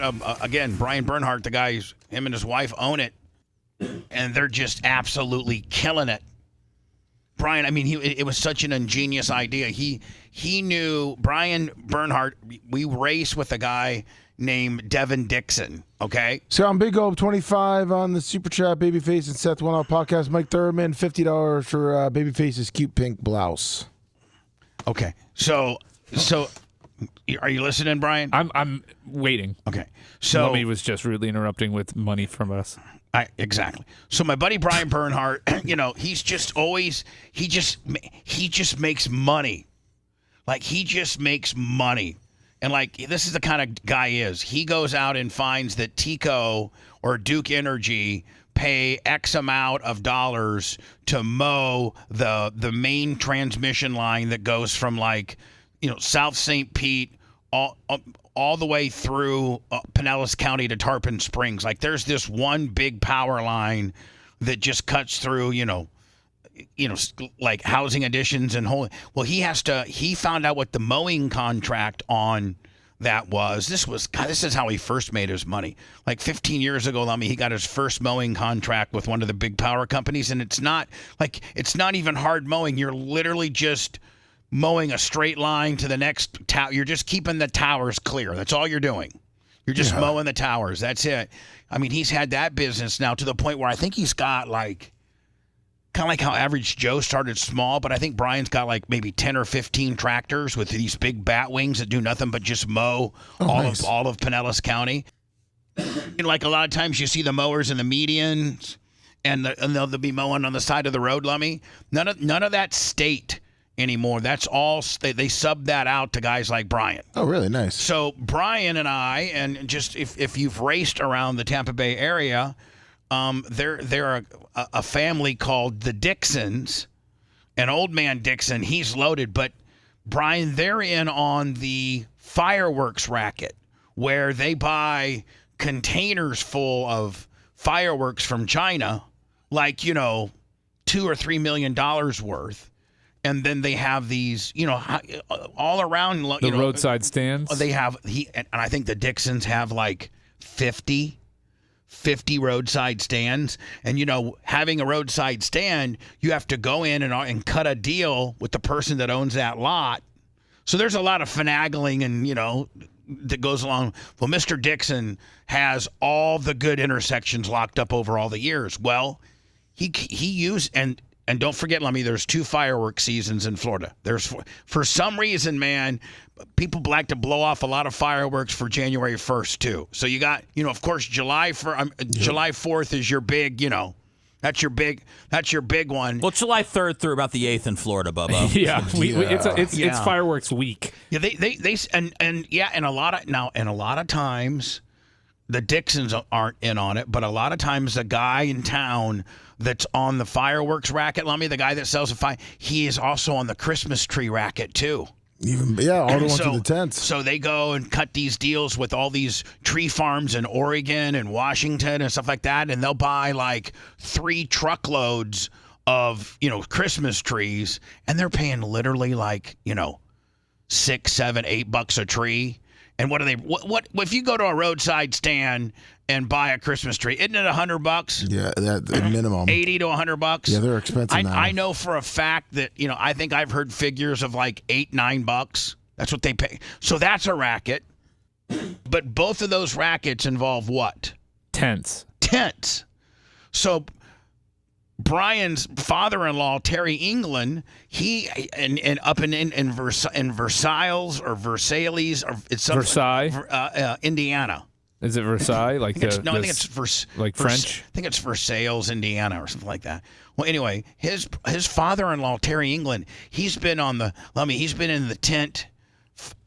But he owns them all. He owns the tent company. He owns the fireworks company, and he owns the place that's bringing in the Oregon furs for Christmas. So Brian gets a hold of the Dixons and say, "Hey, do you guys got like a special tent guy that you're committed to, that's your friend?" And Mr. Dixon's like, "Not really. I mean, I've been using the same guy for 10 years. He does a pretty good job, but his stuff's starting to get a little ragged and a little old. Some of the lights, that stuff gets used." Brian said he went out, and took like, I don't know, $200,000 or $300,000 and bought all brand new tents. Nice. Because Mr. Dixon said, "Brian, I'll give you a 5-year contract right now. I want 50 tents every July 4th and 50 tents every January, for the fireworks gimmick." And just in that commitment alone, he was able to buy, a tent company, and now he's really, really diversified into the weddings, and just like the tents that we've gotten over the past 2 years. Aren't they? They're so much bigger. Oh, big time. It's just it's awesome. So I just talked to him. And he said they have their smallest tents, Lummy, are 10 by 10. Okay. So that seems like a good cabana. That to me sounds like a good cabana, size, right? Yeah. And we could measure that wall, right, Brian, and see, Yeah, I think you could fit 5 based on my visual. No, I think you could probably. Well, I think we could go. We could go step it off. Yeah, but you don't want the tents up against each other. You got to give them a little bit of space. No, they have a divider. They're going to have a divider between each. They're going to have if you don't give them space and they have to go side by side, you put a divider between the two. Like they're not, it's not like your tent's getting into the other guy's tent. But maybe, Brian, you do. Maybe you do make them 3-sided, and you put maybe a foot between the two or something like that. So there is a separation. So, all we would have to do is just go out and measure, like from, and I could get that, I'd get that merchandise trailer out of there. Yeah, you could, yeah. And we could clean all that up. Well, and then you've got to get into, do you price the better tents? Like, there's some in the back there that are not going to be as good visually. Well, those aren't the ones, listen, it's first come, first serve. So, you get... we actually have a little grid that we have posted up on our website or something, and we show you where tent 1, tent 2, and you're like, "Hey, I'd like to I want to rent tent 4. Buck might want tent 4. Exactly. Heather Wiz might want tent 2. Maybe nobody wants tent 9. So at that point, Brian, if we don't ever sell tent 9, then we just don't even build tent 9, right?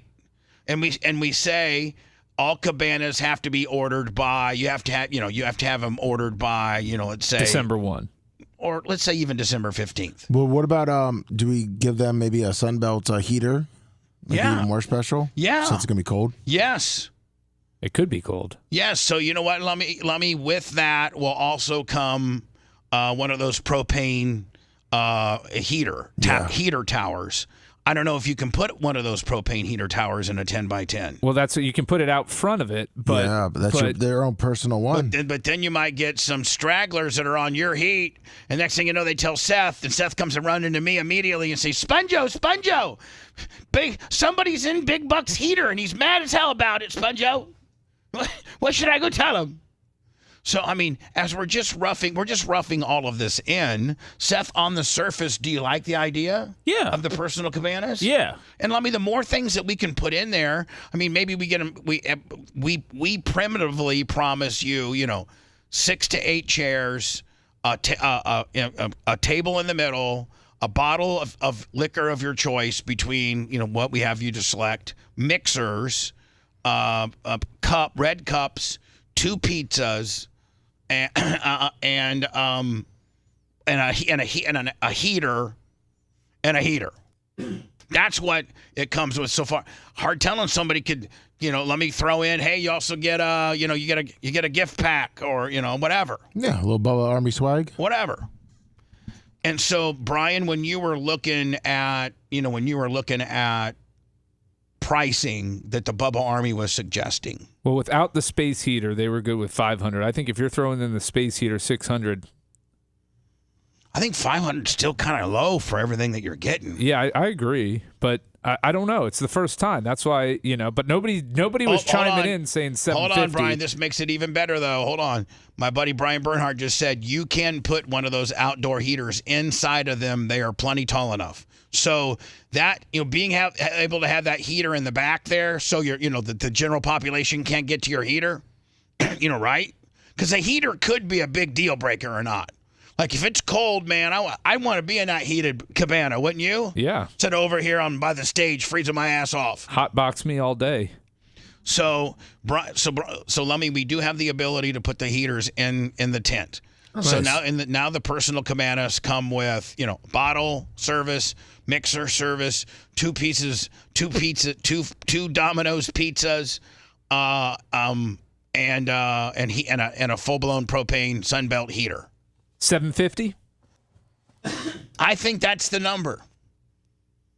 Is that a little salty, Seth? I mean, Bubba, I know I'm the guy that normally likes to ding everybody and stuff, but is that a ding? Is that too hard of a ding? I think is that it's killing a guy? I think it's a ding. Yeah, I think it's a ding. How about it's gonna? Okay, so what about 600? But you got to make it worth your while at some point. There's going to be costs. There's setup. You have to have somebody servicing these cabanas with ice and refilling their ice and stuff. Biggie 7375, $50. I think the whole like it is. I think the whole party's a cabana. To be honest with you. Well, it is, but this is making it. Actually giving people that go to the party an option to be in a VIP deal. Super VIP. I mean, it's not. Don't call it a shakedown, people, because it's not. Okay, and so you know what? And so here's the thing. Because you don't have to do it. But here's the thing. If anybody thinks that it's a shakedown and that I'm dinging them, then I'm just not going to do it. Like I'm just not going to do it because I don't want you guys to think that of me. I'm trying to offer a service that might be kind of cool for you, that you might like.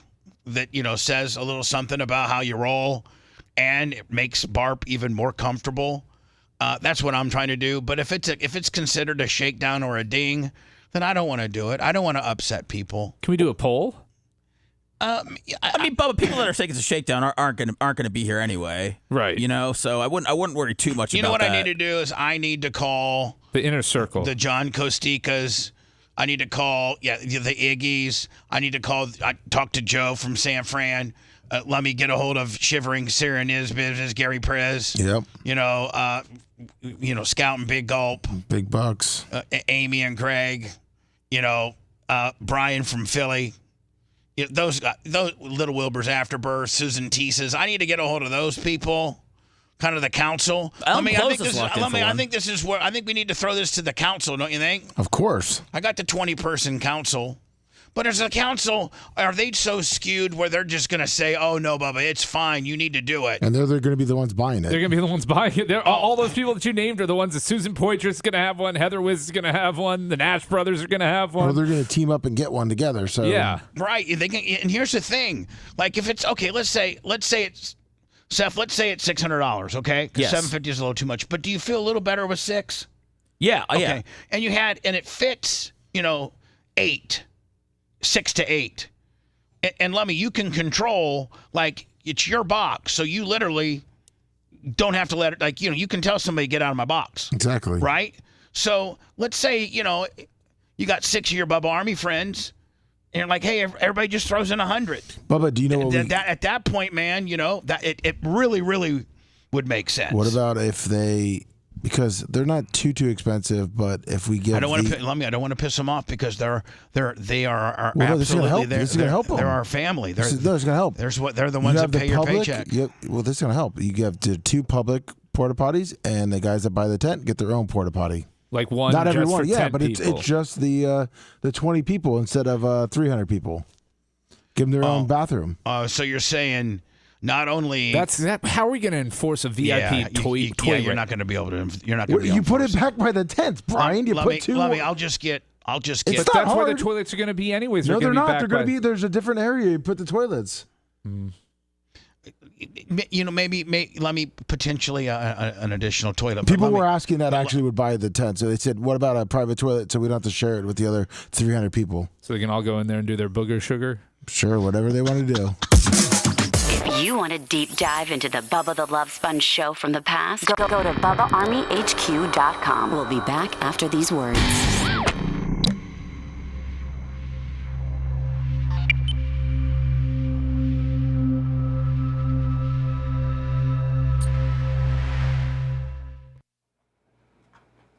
We're also going to be renting out.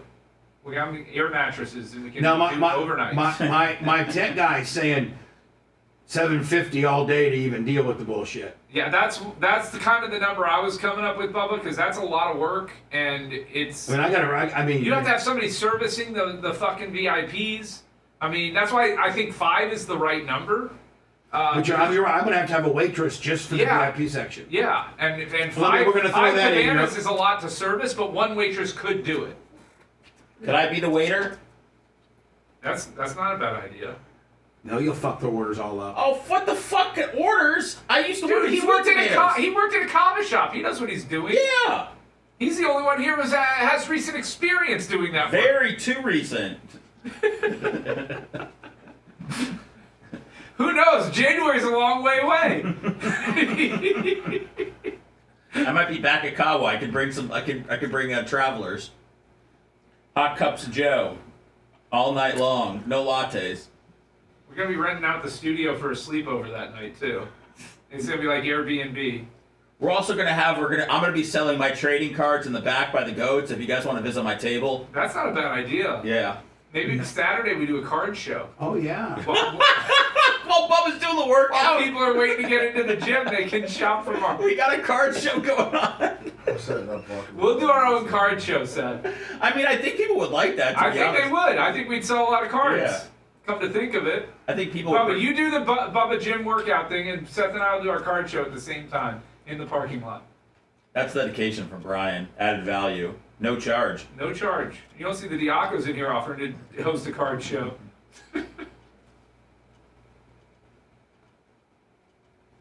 So John Costica. You know John Costika's getting one. He said he's going to buy all 5. Can you imagine? Can you fucking imagine?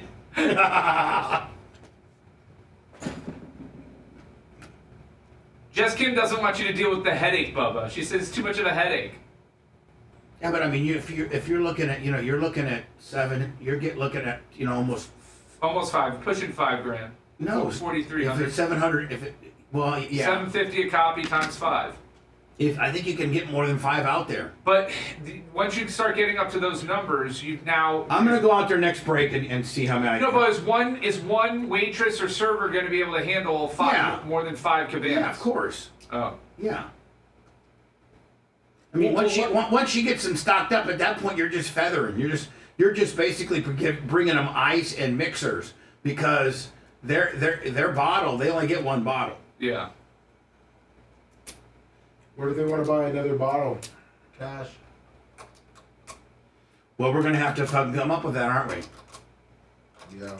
Yeah, because I mean, I think just limiting them to one bottle is kind of. Yeah, if you're going to be doing this experience. Get up and just walk over to the fucking bar. Yeah. But that's part of it, Lummy. What they're not. That's part of having. Part of the benefit is not having to wait 20 minutes to get a drink. Part of your benefit is not having to go over there and be a jobber and wait for your fucking deal. part of the benefit's sitting back and fucking relaxing and having it brought to you. Well, that's what I was saying. While you're smoking your joint with your fucking propane heater, happy as fuck. You get to light it on the heater. That's why I was saying about having to be able to buy another bottle. Yeah, we'll have additional bottles. We have to just pizzas. What would be probably 100 a bottle? Yeah. I mean, depending on what they're getting. Aren't most bottles 200 in clubs? Oh, 300. Most are 300, aren't they? Yeah. So if we go 100, that's way inexpensive, isn't it? No, that's not bad at all. Right. For what they're getting out of it, $100 a bottle. Doesn't Right, matter you're what getting, it is. you get 30 shots out of a bottle, don't you? Are you talking about 750s or? Yeah. Why don't we make it easier and do handles and then? What do you mean handles? Like the little mini the shots? 170? No, the 175s. That's what we always get. Yeah. 175. Okay, what's 175? But that 175, you may need to charge 1.75 liters. The bottles we always buy, Bubba. You may need to do but if somebody's wanting goose or something, you may need to do 150 to make that, because those 175s of goose are like $60. Oh, I know. Yeah. All right, well, we're sliding through this. Well, I think what it is once you have the 5 people, they give you what they want, and then you just give them a price. Like it's $7.50 base.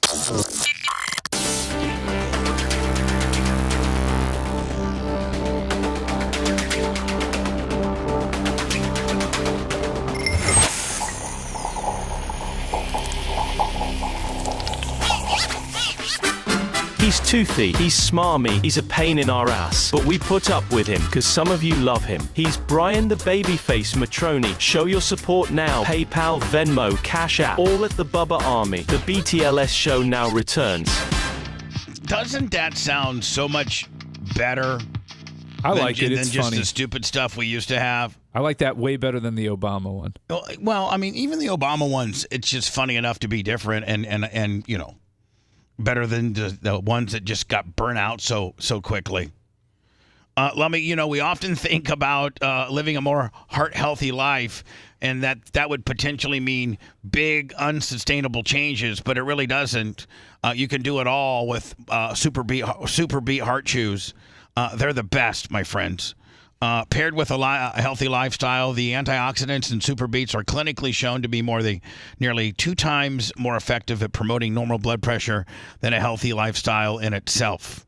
A convenient way to support a healthy blood pressure with no pills to swallow, no ingredients to mix, to prepare. It's all plant-based. There's no artificial sweeteners or colors. There's 130 collegiate and professional teams that use Super Beet Heart Chews. And you can double your potential with Super Beet Heart Chews and get a free month supply of Super Beet Heart Chews on all bundles. You can also get a free full-size bag of turmeric. That's valued at $25. And it all starts and stops by going, it's now very more Bubba specific, so we can get credit, Lummy, for those, the hundreds and hundreds of Bubba Army that go out and buy Super Beet Heart Chews. The domain to buy them now is BubbaLovesBeats.com. Again, we get more credit for this. Get you this exclusive offer only at BubbaLovesBeats.com. All right, so I want to close this BARP discussion out just because we got so many other things to get to, but it's tentatively looking like, and Lummy, I'm going to run this all by the council because I don't want anybody to think that we're tic-tacking them. I don't want anybody to think that we're gouging our already great, these people are great enough to have qualified to be your upper echelon supporters of your program, and now you're dinging them for something else. Or I wanted to, if that's the case, let me. I don't want to do it. I don't want to do it. But if it's something that your upper echelon, supporters think is cool, they would like the exclusivity, they would like the comfortability, and the convenience.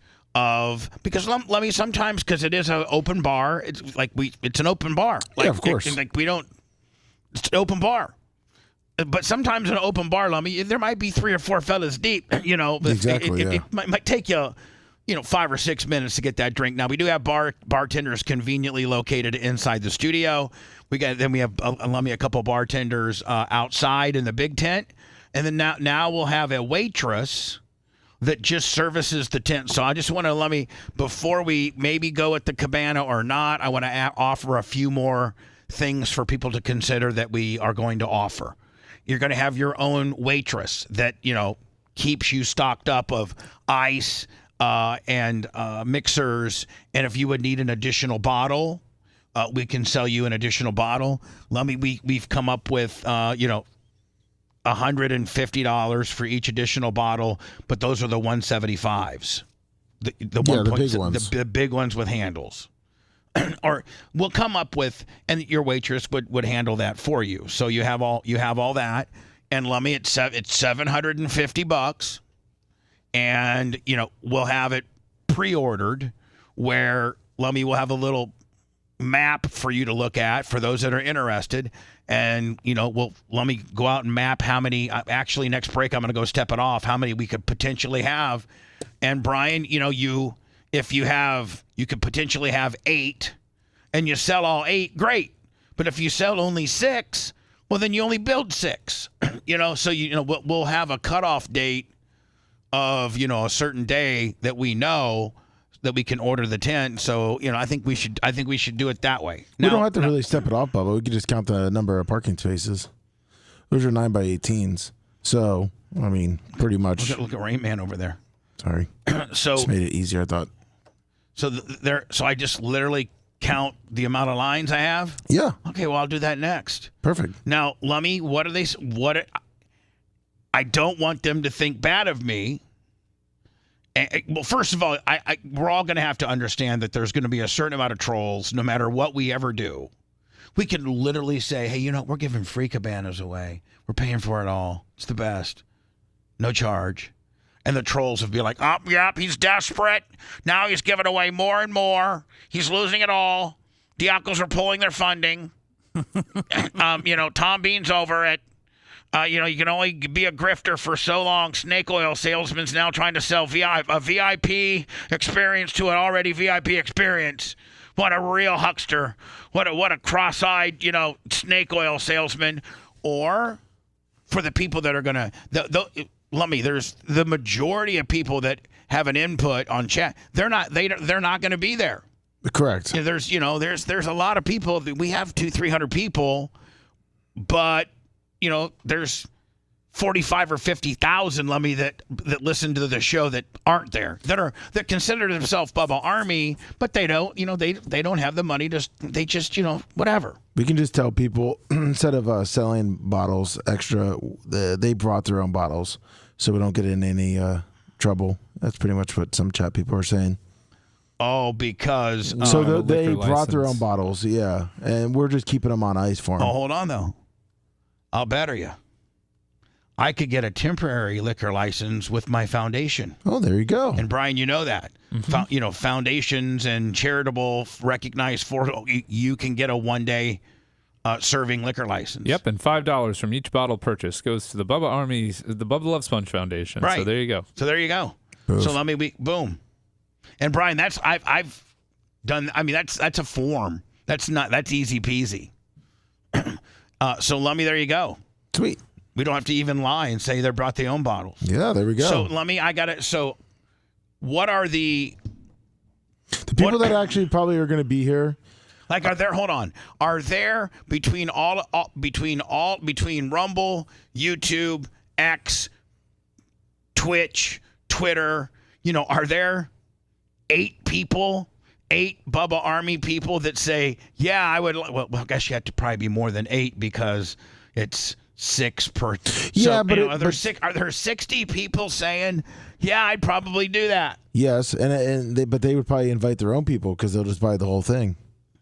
Oh, yeah, of course. There's going to be people who buy there's going to be the John Costicas that doesn't need 5 partners. And then there's going to be the Heather Wizzes and Greg and Amy's that want to go in on it because they want to determine who comes in as well. Yeah, I got 2 texts already. Brian from Philly said he'll take a tent, and Daniel Rose said he'll buy a tent.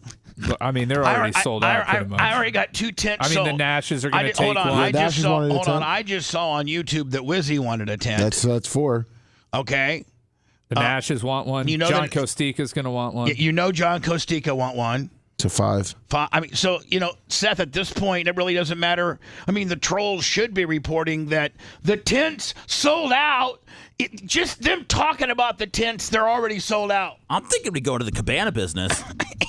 I mean, we got the dominoes. I mean, we could really work it in. We just set up cabanas at their house. I think we're in cabana business. Yeah, where do you want a cabana? We'll set it up for you, give them free pizza. Again, I just want the BARP experience to be, like this year's ring is going to be way different. I just want those that support the show financially. I want them to for BARP just to keep growing every year. Now we're doing personal cabanas, right? Yeah, that would be awesome. I mean, it doesn't take away from the experience of the people who don't have a cabana. Because let me tell you this right now. Those people, first of all, they're not going to stay in their cabanas all night. They're going to want to go out and mingle and things like that. But they're cliquish anyways. So they all kind of go and people get into their little cliques and their groups. Yes, it's cliquish anyway, right. So it's not going to change the experience of BARP at all. Like shivering Sierra Niz Biz, sometimes he gets a little mental. Yeah. He may, he's going to have one. And he may put barricades, and he'll be in the corner all by himself because he's all kabukied out on something, and he's in the corner. All the lights are off. He wants the one in the far back, and it's because he's riding out some kind of mushroom gimmick or something, Lovey. You know what I'm saying? And I mean, I've seen shivering Sierra Near's business. I've seen him where I look at him, and I go, Gary, are you okay? And he goes, did you know I'm a brain surgeon? I'm like, yes, Gary, I know you're a brain surgeon. Okay, where's the bathroom? Because he's got dreads on. And he's got 2 12-packs with dreads and a pimp suit on. And that guy's cutting out Grandma's tumor tomorrow. Oh, man. You're listening to the Bubba the Love Sponge Show. If you want 24/7 on-demand Bubba and the crew, go to BubbaArmyHQ.com. The Bubba the Love Sponge Show will be back after this.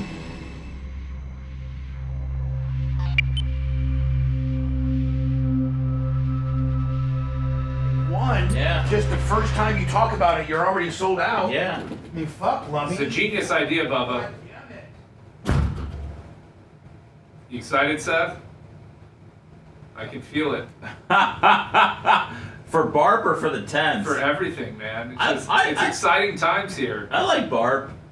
You gotta constantly be evolving, I mean, hey, listen, if people are willing to pay the money, then I will say that for $125, let's say you're splitting it 6 ways. Yeah. And then let's say you have to go through 2 bottles in the night for 6 people, right? For what would work out to be $150 to have a place to sit, stay warm, have pizza, have your drinks constantly. That and potentially your own private toilet. Not private, but exclusive shitter, porta potty. As exclusive as a porta potty can be. It's not a terrible deal. Yeah, I mean, look, I don't know. I just feel like 2,400 is a lot to get in, Well, it's 2,500. 7. What? We can fit 7. Oh, 7 out of 10? Yes. So, Brian, I mean, we're already sold out. Is that with a 2-tent buffer? That's with... a 2-foot buffer? No, that's with a foot buffer and about 6 foot towards the containers where you can line up urinals. Okay. So instead of giving her... I'm going to probably get... Did I get 1 urinal last year or 2? I don't know. I'm gonna get one more. The people that we order will know what we got. I'm gonna get 1 more urinal this year. So instead, I think we had 2. That we'll have 3 urinals this year. We could maybe position the urinal so it was kind of near the. But if you really got fucking crazy, you could put tents down the building too. Yeah, I don't know. You want to create some level of exclusivity to it and create a little bit of Yeah, I think 7's enough. 7. There's only 7. Should we auction them? No, I think that's... Just saying, we put them up on Nice Pull Kush on on eBay. Oh, Jesus. Start the bidding out on certain ones at, $750 and see where they land. Is that front? Now, here's the only thing. Is that going to fuck with the check-in? No. We just move that outside of the... No, but move the check-in somewhere. I got a different place for the check-in. Okay. But Cabana 1 is up near the check-in. Right. I think Cabana 2 or 3 are going to be the prime ones. Yes, maybe 4. Maybe 4. 4's getting too far back. No, 4. Yeah. No, 2 and 3. 2 and 3 are going to be 3 probably the best. Yeah, maybe we should price 3 like that's a G. And number 7, is 600. No. I think $750 each. First come, first serve. Yep. First people to get their money in that says for the tent.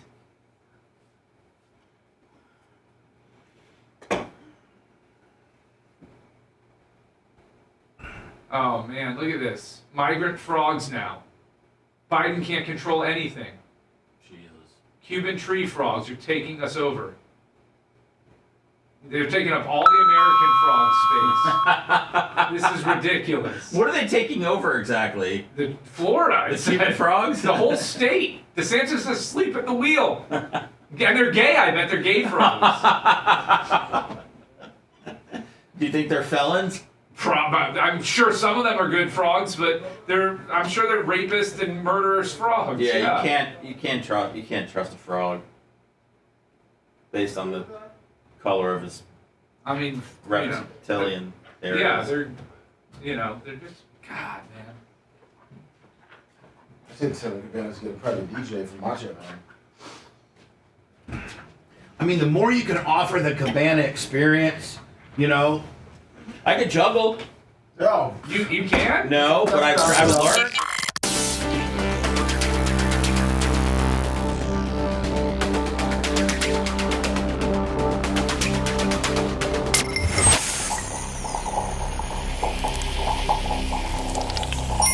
He's Brian the Babyface Matroni. For those of you Brian Marks, pony up the cash. You love him. We have to put up with him. PayPal, Venmo, Cash App, all at the Bubba Army. The BTLS show now returns.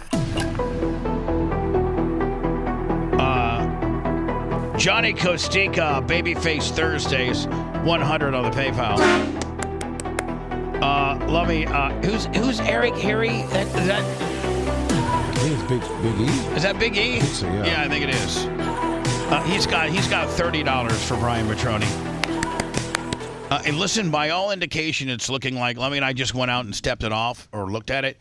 It looks like we could get 7 cabanas in this little area, in the back. In the BARP VIP back wall area, we can get 7, and that's leaving us plenty of room for 3 urinals in the very, very back there. So, Lummy, I mean, we only know that there's 7 available. Right off the top of my head, I can think of 7 people that would want one. Oh, yeah. Not bitch about it, not think that I was dinging them, and so I can think of 7 people that would say, man, you know what? I'd gladly pay $750 to have my own jam at BARP because I want, to pick the 6, 7, 8 people. And listen, Lemmy, we're gonna have to have. I'd limit it to 6. Some BARP. What? I'd limit it to 6 people per tent. 8. 8? Okay, so 56. How many people do you normally show up to 10, BARP? well, 10 by 10. That's 200. It's 200 square feet. No, that's 100 I'm square sorry, feet, buddy. It's 100 square feet. It's 100 square feet. Yeah, you can put 8 people. So currently we have 5 sold. So according to my text 8 messages. people. Well, no, they're sold when they get their $750 in and say it's for a tent. We haven't come up with that mechanism yet. We're gonna have to probably put that on the Bubba Army store, Bubba Army merch. That's what we're gonna have to do, and I'm gonna have to. We're gonna have to tease it by saying, tomorrow at 6. Like, we'll get on the air and say, okay, like at 6:15 today, or it's, at 7 o'clock today, the tents go up for sale. The 7 tents go up for sale on our store, and you're purchasing your tent. And Lummy, it's first come, first serve. I'll get a hold of the first person and say, what tent number do you want? Like it's literally first come, first serve with regards to picking your tent. And I think and we only have available inventory where you would put 7. Yeah. And when they're out, they're out. I mean, I think we're almost sold. I think pretty much just from the people that I know that will buy it, I think we're sold out.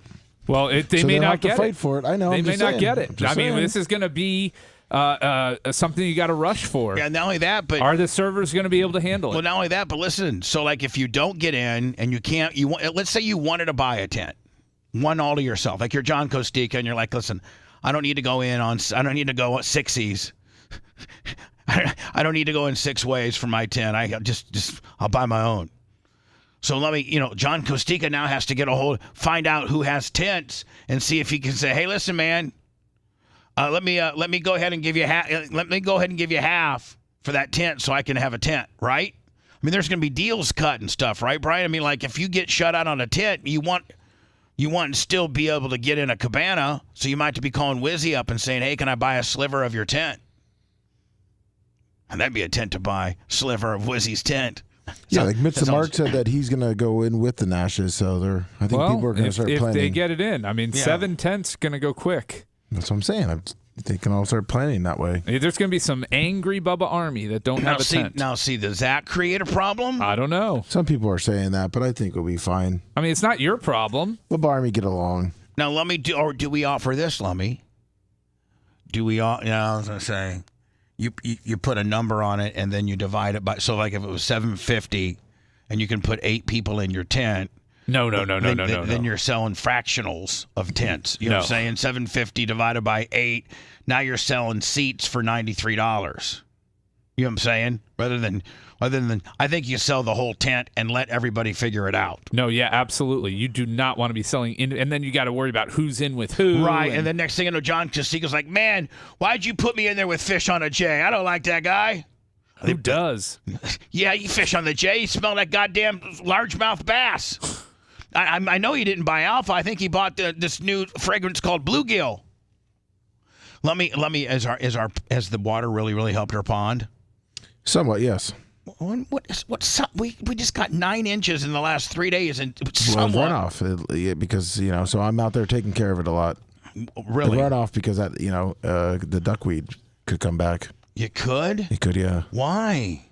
The just all the pollution from all these liberals out there driving the roads can hurt it. Why do we how is it liberals' fault? That doesn't even make sense that only liberals produce things that will go inside. It's because Babyface he's sick. He's sitting by me. I'm not sick. I said I'm fighting a cold. I didn't say I was sick. There's a difference. Do you not like him?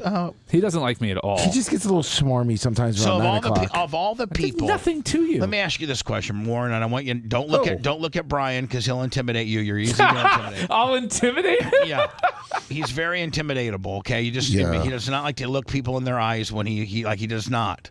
So look straight ahead on your massive computers and say, I want you to tell me, of all the people that sit to your left, is he the least liked? I'm thinking of everyone. He hates Tom hold Bean. on. You love he loved Tom Bean. Yeah. You love hold on. You love Tara. You love Tuttle. Yep. You love Gene Lasker. Oh, yeah. You love Dr. Dan. You love Jay. Yep. So and then Babyface. I mean those are the people that sit to your left, and that schmarmy toothy looks like he's got a size small 8th grader shirt on. Of course. He's probably your least liked. Is what I'm thinking. I'm going to tell you, out of that list, I'm the least liked out of that list of people to myself. So. Oh, there we go. Yeah, I mean, give me all those people. Yeah, they're way more likable than me. So when I'm not going to let I'm not going to even look at chat because I'm sure chat's And here's the thing: it's these people that are dogging me for coming up with my cabana idea. They don't even really have a dog in the fight. Like they're not going to barp. They're not going to qualify for BARP. They're bitching for people that don't want you to bitch for them. The only thing You know I've what I'm saying? seen, the only thing I've seen somebody complain is they said it's going to turn into a fire fest. How can it turn into a fire fest when I know the tent guy? I'm joking. That was the one comment I saw. Like, Lummy, of everything that we've promised, there's no way I can't get and deliver everything I've promised. Here's what I've promised: a 10 by 10 tent. I know the tent guy real well. As a matter of fact, he texted me and the one that gave me the idea. So, Lummy, I got that handled, right? Yes. Then the heaters. Well, Lummy, you know that we know Bob from Sunbelt Rental. He's like taken care of. Yeah, like, if I say, Bob, what? I need 7, 8, 9. I need 10 propane heaters for BARP. Well, not only am I going to get, Bob's going to probably have his own goddamn tent. That is true. So I got the heaters handled, right? That's what I've promised. Then I've promised, chairs and a table. Well, the tent guy said he got it. Then, Lummy, I'm promising bottle service. Well, I'm not gonna. I already got to buy a whole bunch of liquor, so I'm not gonna squelch out of that. And then, Lummy, I promised 2 Domino's pizza. Well, I can. I have the resources to get that done too, right? Yes. And an additional porterlet. Like, that's what I've promised you. And how can I mess that? I can't mess that up. I don't think I can mess that up. You can't miss on this. This is a guaranteed success. So this is one thing that And let me. I think it turns into just an absolute cool factor, like a super cool vibe. And what now? Let me. What So else? this is one thing Listen, that I'd like to. I've seen a couple and times. Seth, this is a job for you. I'd like for you guys to tell me the negatives, the negative ones. I sent it out to the council, but I want you to tell me what the negative ones are saying. Well, about this it. isn't a negative. This is a suggestion from a Hall of Famer. What about offering the tents available to the Hall of Famers first, since they are the old school, Hall of Famers, and then to the new school Hall of Famers if they want to have their own tent, and then to the everyone it'll else. never make it to everybody else. So just that's who you'd be offering it to. So the Hall of Famers. So you're saying, see what Hall of Famers want to buy it first. Yeah, but I mean, that's what somebody said. Let everybody throw their name into the hat, and then you pick 7 names out of like a random drawing for the tents. You mean almost like get everybody a list of everybody that would buy one. That would be like, let me get a list of and then do our wheel. Yeah, you can do that too. But these would have to be. You can only put your name in, Brian, if you plan on buying the entire tent. Like, you're not trying to go in thirdsies with Wizzy. You know what I'm saying? Yeah, no, you have to be in. And at the end of the day, man, if you do buy the entire tent, you're not going to have a problem with selling spots. You know what I'm saying? If you had to, or if that's what you're looking to do, yeah. Right? You could even maybe make money out of the deal if you sell them at the right price. Well, let's not do that. Let's please not encourage that. Let's say that here's the deal. If you can't sell anything more than $100, like you can charge somebody $100 because it's like technically like 96 a seat if there's 8 seats in there. So there's you can't pay over. Let's not even hope that whole situation. We get on that road. Next thing you know, we got people fighting because I got ripped off. I went thirdsies on a tent and I got ripped off. They threw me out of my own tent. I got a third of that tent. Where's Lummy? Lummy, I want you to go to tent 4 and beat some ass. And 6 Hall of Famers. Well, you're gonna have to. You got to tip. It's Iggy with his shirt off. Yeah. Just roid raging. You got to tip your server. You've got extra bottles that are going to be paid for. So there are extra costs that are going to be built into owning the tent. I know, but like if let's say that Heather Wiz got her 10 or like that, and she orders another bottle. She doesn't want necessarily another bottle, but somebody in her group wants another bottle. Well, they can buy the bottle. She'd be like, yeah, listen, you buy your own bottle, bitch. I'm done drinking. So listen, it's a great idea. I mean, we just got to figure out on how we sell them. Oh yeah. Like that's how we figure. Like that's how we do it. Like we just got to figure out how are they saying anything negative on me? Like Bubba's insane. Wouldn't it be refreshing? Haters, but wouldn't it be refreshing to say, you know what? I'm normally not a Bubba. Like I know I'm normally a troll, but it's That's a pretty damn good marketing ploy. And you're not really hurting anybody because it's people that want to come to your party anyway and support you. And there's only 7 of them. And if people don't want them, they won't buy them, and you'll look stupid. But Lummy, we already got them sold out. So doesn't that say something? Yeah. Doesn't that say that, we're kind of cool?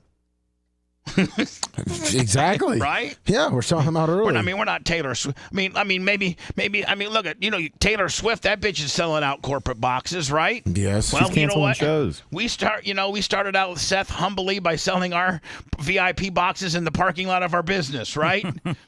Now we might not ever make it to the stadium, but buddy, we can sell out 7 cabanas in our parking lot on a cold January night, buddy. And two smelly terrorists aren't going to cancel BARP, unlike Taylor Swift and her concert in Vienna. All 3 Taylor Swift concerts in Vienna were canceled after police arrest 2 men suspected on planning attacks. Well, wouldn't you at that point, Brian, say, well, we got the 2 guys that were going to try to be a problem. Let's go ahead and heighten security on bomb sniffing dogs and letting people in, and let's ensure the fact. I think you could pretty much ensure the fact that you had found the root of the problem and that you could ratchet it down even more, and she could do a concert. What if these were just the 2 masterminds and there's other people on the loose still? I don't know. Is that? I don't know. Normally, don't they? Normally you don't hear about this, right? They don't they? It's very uncommon. It's not like it's not very common. How do you think Taylor Swift feels? I know everybody's not imagining how she feels, but she's at the level of fame where they're planning terrorist attacks at her show. That's pretty cool. You can spin that a couple different ways. Cool is one of them. But, pathetic with regards to what our society has become is one of my first thoughts, and be like, my God, one of the most successful, nicest. She's not been, listen, Taylor Swift has not been like Charlie Sheen or Madonna. There's not been any controversy with her. This is a lot of mothers. If you're talking about the crowd or whatever's going to happen, this is mothers, daughters, girls. This is... that's what I'm saying is she's so wholesome, and they've been so great on honing her image and her brand. And it's such why in the hell would you want to bomb her? There's a lot of other. Well, it might not be her. I don't know if it was her, just the people that were going, or maybe just mash up. Try to get as many. Try to bomb the place that's going to have the most people, so that you can cause the most chaos. Oh yeah, right. So you're saying, hey, a Taylor Swift concert, she's the one that's going to probably pack in the most people ever around here. Well, you wouldn't even hear the gunshots over those screaming Swifties either, just singing the songs along with her. Half of them wouldn't even know there was a terrorist shooting going on. And what is our country coming to? Well, it's not our country. It's the world. What's our world coming to when, I don't know, within the last 30 days, we've tried to shoot our president. I'm sorry, we've tried to shoot a former president that's currently a candidate for president. And we have to cancel Taylor Swift concerts because we got, bad people, terrorists, if you will, that had a bomb, some type of bombing plan. Jesus. Have you seen the UK and how they're how that is an absolute shiz show? With all these Muslims and all these they are absolutely in shambles right now in Great Britain, aren't they? Yeah, and look like the 2 people arrested for the Taylor Swift pledged their allegiance to ISIS. That's not always good. No. How many of these sleeper terrorists? You got Hamas, you got ISIS. Do you still got the Taliban? They formed into ISIS pretty much. Think about this, and how pathetic is it that we actually have a group, that was almost like a team that has a name of terrorists. Oh yeah, it's ISIS. Oh, okay. You have the United Liberation Front of Assam. You got Hamas. And how many members do these organizations have? Do they have a number of ISIS? Is there 400 or 4,000? And with Hamas, is there 400 or 4,000? Bubba, I just want to tell do we know? For the Taylor Swift, the terrorists, they found hydrogen peroxide, homemade explosive detonators, and detonator cables at the apartment. And they were planning. One of the dudes was 19, and they were planning a suicide killing deal where they were gonna put a backpack on themselves. Yeah, they were gonna blow up a bunch of stuff, and they had a bunch of knives too. Oh, I forgot. Yeah, the Taliban is who we left all the military equipment to. Aren't they sound saying like homemade bombs, actually? But buddy. aren't they saying that a lot of the weapons that Hamas are using right now in this, Palestinian Israel conflict, that a lot of the bombs and guns and weapons that Hamas is using are what we left behind in Afghanistan? Aren't they saying that? Between that and the Russians, yeah. The Russians are the real problem. So, like, when we left all that stuff in Afghanistan and walked away, literally, Brian, they left helicopters there, like full-blown helicopters. What happens? Do, like, the rebels come in and be like, oh, this is my helicopter? Like what happens? Does Russia come in? Like, what happens? The Chinese came in pretty quick after that, too, to get our technology. So they come in and say, we want it all. Yeah. And we're so strong, we'll kill you all unless you let us have all this stuff. Well, the Taliban's running around right now like they're the U.S. military in Afghanistan. So, did you guys see this? And, I mean... This got community noted. Oh, it did? Yeah. Does that mean it's not real? Yes. But it's okay. Well, let's go with it anyways. Let's run with it. Are you Fake sure? news is fun. Are you sure? No, I mean, yes, I'm sure there's a community note, but maybe they're lying, Bubba. I mean, it's, Friends, this was sent to me by a friend of mine who was taking her nephew to get his driver's license, as you see in the building there in Pompano Beach, Florida. And listen, I've been through this process where you book a driver's license, a test online. When Tyler, when you get your driver's license for the first time, you gotta have a driving instructor, you drive with you, and they make you go, on the highway and get off the highway and parallel park and the whole 9 yards, and you have to set it up online, and then you have to use your own vehicle, and the driving instructor comes out there with his little notebook and they go. So that's how the process here in Florida works. And so I guess this person made an appointment to get their young one their driver's license, and this is what they encountered. She got turned away both days and was told to come back at 6 in the morning. She showed up at 6 in the morning to this. Are you kidding me? Are you kidding me? She said most were Somali illegal immigrants. A whole lot of military-age men there. And listen, they don't want anybody filming. They don't want the public to see this. And all you need to vote, I can't think, is a driver's license. What does the community note say on this? Kamala, let these people It in. wasn't. I just want to know what. It's right there. Yeah, legal.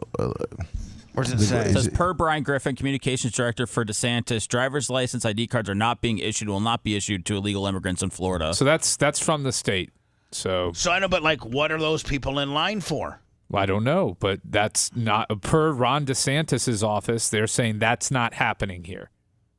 So if someone's giving out IDs, it's not the state of Florida. It's not the state of Florida. That might be Seth out of the trunk of his car. You might, man. Seth would be. Don't you want a give- pack of panini or an illegal ID? Vegas Bubba Army, $20. I grew up in a poor family, All right. and my family. Listen, I gotta tell you, I hate both VP choices. I think both parties, and Brian, help me out, being obviously being Democratic. I'm trying to be right down the middle right here, and that is, I don't like either one of them. I don't like the guy from Ohio, J.D. Vance. I don't like him at all. I think he's too far right, and he just feels slippery to me. And I certainly don't like the grouchy grandpa from Minnesota. Like is there a lot of people that are saying the same thing? I think they both screwed up on their VPs. Yeah, I mean, neither one of them picked a VP that was like, yeah, that's what you need. I mean, at least strategically, I would have picked one in a swing state like Shapiro or the North Carolina guy. Like Shapiro, I was seeing where there was various people saying, man, the Republicans were like partying when the Democrats picked the dude Grandpa from Minnesota because they were actually concerned about the guy from Pennsylvania. Yeah, said he was like a rock star, but but they were like, man, the guy from Pennsylvania, that's gonna deliver them 19 electoral votes and maybe some momentum. And the guy from Minnesota, he's not nearly as liked. He's a little dirty in some instances, and he only has 10.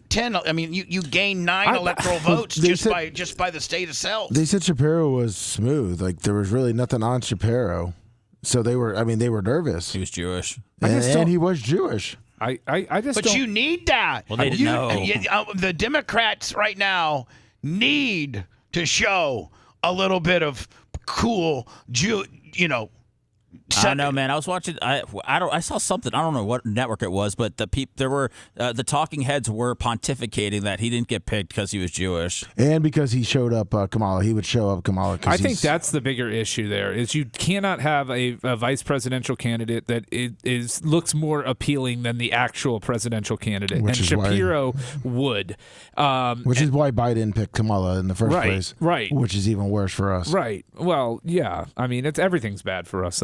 This country's going down the shitter. But I think Trump shouldn't. Vance just does nothing for me, and I don't think he gets anybody excited. I don't think Vance gets anybody excited. He gets excited though when he sees a couch. Well, and see, isn't that crazy? I know. And this fake news about hold on, you know what? That's they're almost attacking like Walz's 24 years of service. Yet Donald Trump got deferred for quote unquote bone spurs while he was playing athletics. What are they attacking Walz's service? That he left the service before he went to Iraq? He left and he retired. He put in his papers to retire in May. This is my understanding of it. May of 2005. His troop got deployment orders or whatever his part. It was in June or July after he'd already put in his paperwork to retire. But then he said that he went to Iraq and Afghanistan. He did go. Well, that's earlier. I'm just saying what his platoons come out and said. Yeah, he did go earlier. He didn't go on that tour, but he had gone on an early tour, is what I've heard. I don't know this guy's history that well. I just don't get how a draft dodger as president can be attacking somebody else's military service. That's the hypocrisy I don't think get. Trump has attacked him yet. Well, I mean, he has J.D. Vance out there attacking him. Well, he was a military It's a guy. ticket. Well, yeah, he served 4 years, and he did a good job reporting on the war. Hold on. You don't get to pick. No, I didn't say that. I said he did a good job reporting on the war. But that's a dig. No, it's not a dig. Hold on. He signed up to serve. I know, and so did I'm Walz. not saying that, but you don't attack him. Don't attack anybody in the military. I'm not attacking anybody. So if Vance says that he's a fake military guy, he has all the right to do it. Well, he's attacking him. Well, you just said he reported well on the. You know what? There's been reporters that died. I didn't say that there weren't. I think you're pretty much attacking people that serve. I'm just saying that when you have a president that literally dodged the draft, that attacking the vice presidential candidate who did serve for 24 years is not the best look. That's all. Well, I haven't seen a Trump attack him yet. Kamala has something to say. Come on, man. They're on the same ticket. They are one and the same. Kamala didn't serve either. Shh, quiet. We gotta listen. I love a Lummy versus Babyface. I do too. I love it. Sorry. So you're now no longer are you necessarily keeping those private files in some file cabinet that's locked in the basement of the house. It's on your laptop, and it's then therefore up here in this cloud that exists above us, right? It's no longer in a physical place. So you're now no. I mean, really? What? I mean, I don't know. That potentially is going to be our president. I mean, do you know what the cloud is? Yeah, I know what the cloud is. It's not necessarily above me either. It's all around. It's all around. Yeah, that's what I'm saying. It's like listen, it's like God. I mean, as much as you guys want to think that I'm, probably not that smart. I mean, I'm smart enough to know I'm not the. First of all, hold on. Let me just take 2 steps back. First of all, I'm not the vice president of the United States. I'm Bubba Stupid Ass Love Sponge. Check 1. We need you. 2. I'm not expected to be as smart as a human being that is the second most powerful person in the world. and is heir to the crown, or Heir to the throne. heir to the power, Queen of the Dragons. if something goes bad. And I know, if somebody was to ask me about, information, and we no longer keep things in file cabinets under or anything like that, we now, we store things via the cloud. I'm not going to go and use my hands and say, as if they were the puffy little clouds above me. I know the cloud is a server or something like that in one of these huge AWS serving farms. I know that. This dumb bitch actually thinks there's a little cloud. I mean, did she not, insinuate that? No, I think she's saying it's this nebulous idea that she really doesn't even fully grasp. I mean, how does the cloud work, Bubba? Can you tell me? I mean, yes, I think that you say it articulately. I think you have I think the cloud is like this. You have a locker in this big locker room, and you can store your information in this locker that's supposed to be secure, and only you have access to it in this big metaphoric locker that is so huge and has so much storage capabilities that's what they do, is they just store. All they do is how does it get there? How do they store that? Well, they build big server farms. No, but how does the data get to the server farm? Electronically, through blockchain technology. But how's that moving electronically? Wirelessly, through wires? Fiber. Through fiber. Or it could be going through, like if a Starlink does it through satellite. So above us in the cloud. No, the figurative and literal cloud. The fiber that it's being transmitted is actually probably under our feet. And under the ocean. That's what I'm saying. So I just, Bubba won, you nothing at this point. You didn't get me on the. What she was saying in that, that not the most articulate way, but is that we used to have pieces of paper stored in an actual file cabinet, and so we didn't have to worry about security. And now it's out in the open, essentially. Even if we say it's secure, is it really? Because it's not a physical document there's the only document in existence. It's everywhere and nowhere at the same time. Else are you going to do to fix this problem with inflation? All right, thank you. Well, let's start with this. Prices have gone up, and families and individuals are dealing with the realities of that bread costs more, that gas costs more. And we have to understand what that means. That's about the cost of living going up.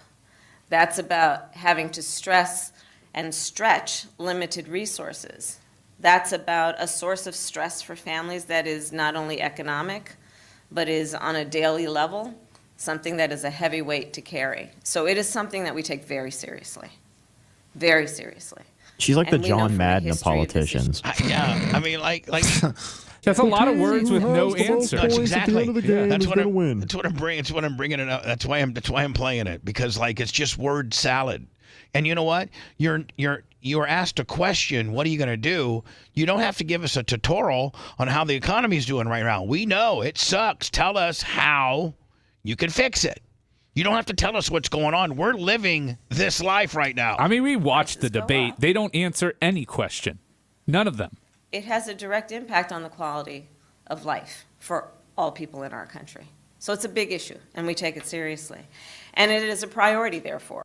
What else? Well, then it cuts her off at the priority, therefore. Did she say anything after that? I don't know whether or not she did, but are they just trying to make her look stupid with her word salad, and then she said what they were going to do? Well, I don't think they try to make her look. I don't think they try to make her look stupid. She didn't answer the question. Well, no. She said so, therefore, and then they cut it off.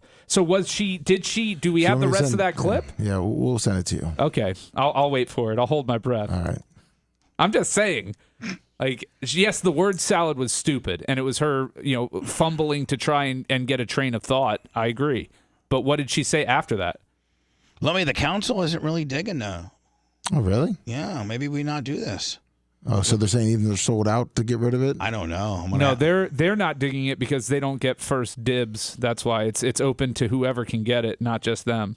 That's what my guess is why they're not digging it. All right, should I maybe write back to the council? All cabanas are offered to Hall of Famers first before offered to the average? The average person. I mean, no, I'm sorry, royalty. The non-Hall of Famers. Do I throw that at them, or do I just leave it that they don't want it? I mean, maybe You give them don't the know, option. really. They can say, that's a good listen, idea. hopefully the account. I'll throw. But now I feel like I'm begging the council to give me the answer I'm looking for. But I want them to be truly honest, as they usually are. So I'm in a little bit of a conundrum, a kerfuffle, if you will. Is it a kerfuffle? What is it? What is it called? You're in a kerfuffle and a conundrum. Thank you. If you love that segment, then check out BubbaArmyHQ.com and do a deep dive on past shows. The Bubba the Love Sponge Show will be right back.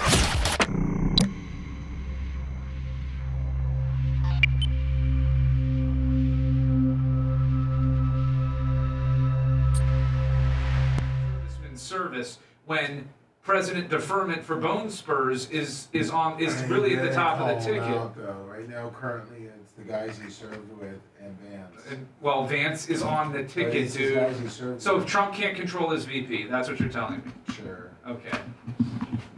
I like Lummy talking politics. Or maybe you know what he says? Vance served. I didn't. Vance, you go for it. Whatever you want to say. Yeah, because he can't say shit on it because he would look like a fool questioning somebody else's service. So don't question the guy's service. Come on, it questions everyone's service. So what do you guys say about that? What do you mean? She's like, oh, my what I've done is, I'll put that up against Trump all day long. Well, what has she done? Well, that's her record. And she's Attorney she's General. talking shit about Vance. They keep Attorney talking General, about the couch Senate. thing too. They keep talking about this couch thing. Like really, they're they're literally the two highest people possibly it would be in our country, and they're still talking about a guy that made a tweet that literally wasn't true. And they're talking about her, sleeping her way to the top. Okay, she did sleep. Okay, and maybe then you know that the couch thing never happened. Hold on. Did she get? Did she fuck? Did she not win elections? She didn't win elections. Did she? Did she win elections?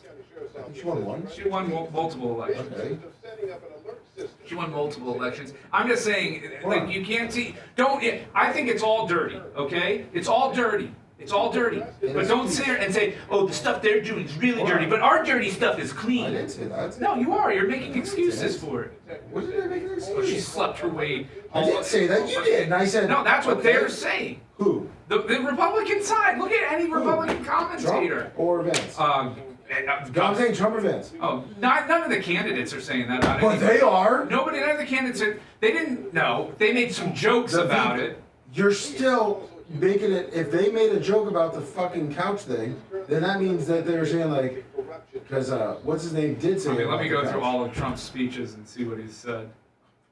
Yeah, I'm just saying. Exactly. I just said that I haven't heard them say it, and then I've heard the I think it was a VP candidate say that Vance fucked with the couch. He didn't say he fucked with the couch. He said no. He said I'm ready to debate. I'll get off the couch to debate J.D. Vance. That's what he said. I don't think so. There's another one that he said. He said J.D. Vance fucked the couch. He said if J.D. Vance could get off the couch and show up. That's what I said. Yeah. If he could get off the couch and show up. Yeah.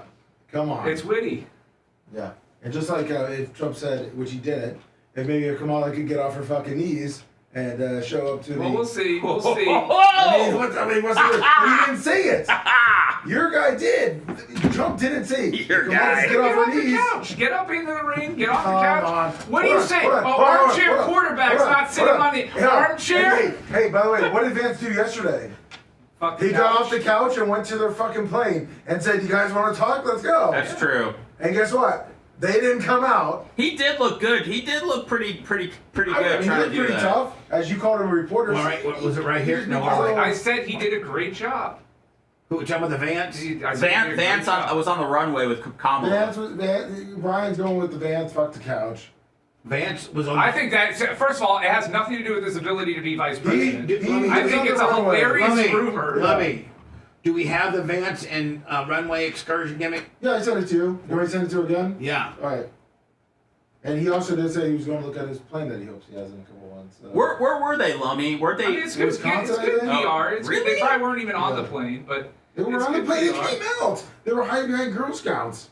Hiding behind Girl. You mean they were trying to do their campaign stuff? With the Girl Scouts? Yeah. Dude, have you seen campaign stops? They go to fucking hospitals. They go to Girl Scouts. They go to daycare centers. They go to Subway restaurants. I started the whole thing that guy looked like he was smelling fucking hair, too. Oh, okay. So now he's a hair sniffer, too? He was sniffing hair. But I sent you J.D. Vance walking up. And he had that lady from the Secret Service next to him. Now, That's what I'm who's saying, he rolling Biggie. up on? That's Kamala and the Walls. That's Air Force 2 or whatever. They're at what, Wisconsin? You said? Yeah. Oh, Brian's so annoying. He doesn't agree with me. Oh, he doesn't agree lockstep with everything I say. I just think that attacking somebody who served 24 years in service is not a good look. Vance. What up, Carlos? He said that he's doing so about it because he's lied about what he was. They So you get a call Saturday at some 1 week anniversary. That's what he retired as. He retired as an E9. He retired as an E9. I'm just saying. He's the highest enlisted person.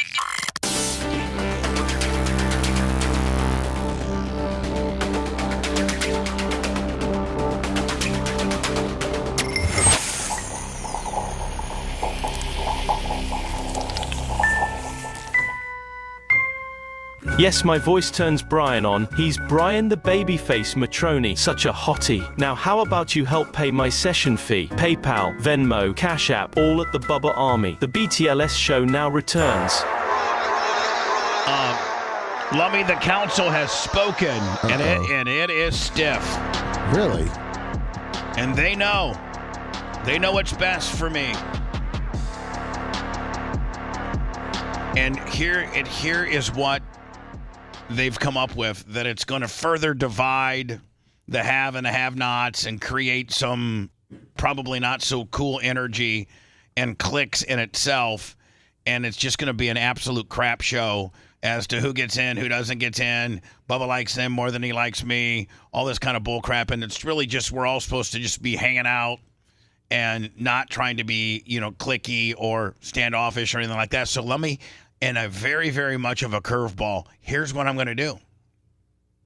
I'm going to put up the 7 cabanas, and they're going to have their own little special heater, and they're going to have 8 chairs, and they're going to have a table. They're not going to have bottle service because I'm not selling them. I'm going to give them away for free. Oh, okay. And they're offered to the Hall of Famers. Lummy, I'm going to offer them to the Hall of Famers, and like and the Hall of Famers, they're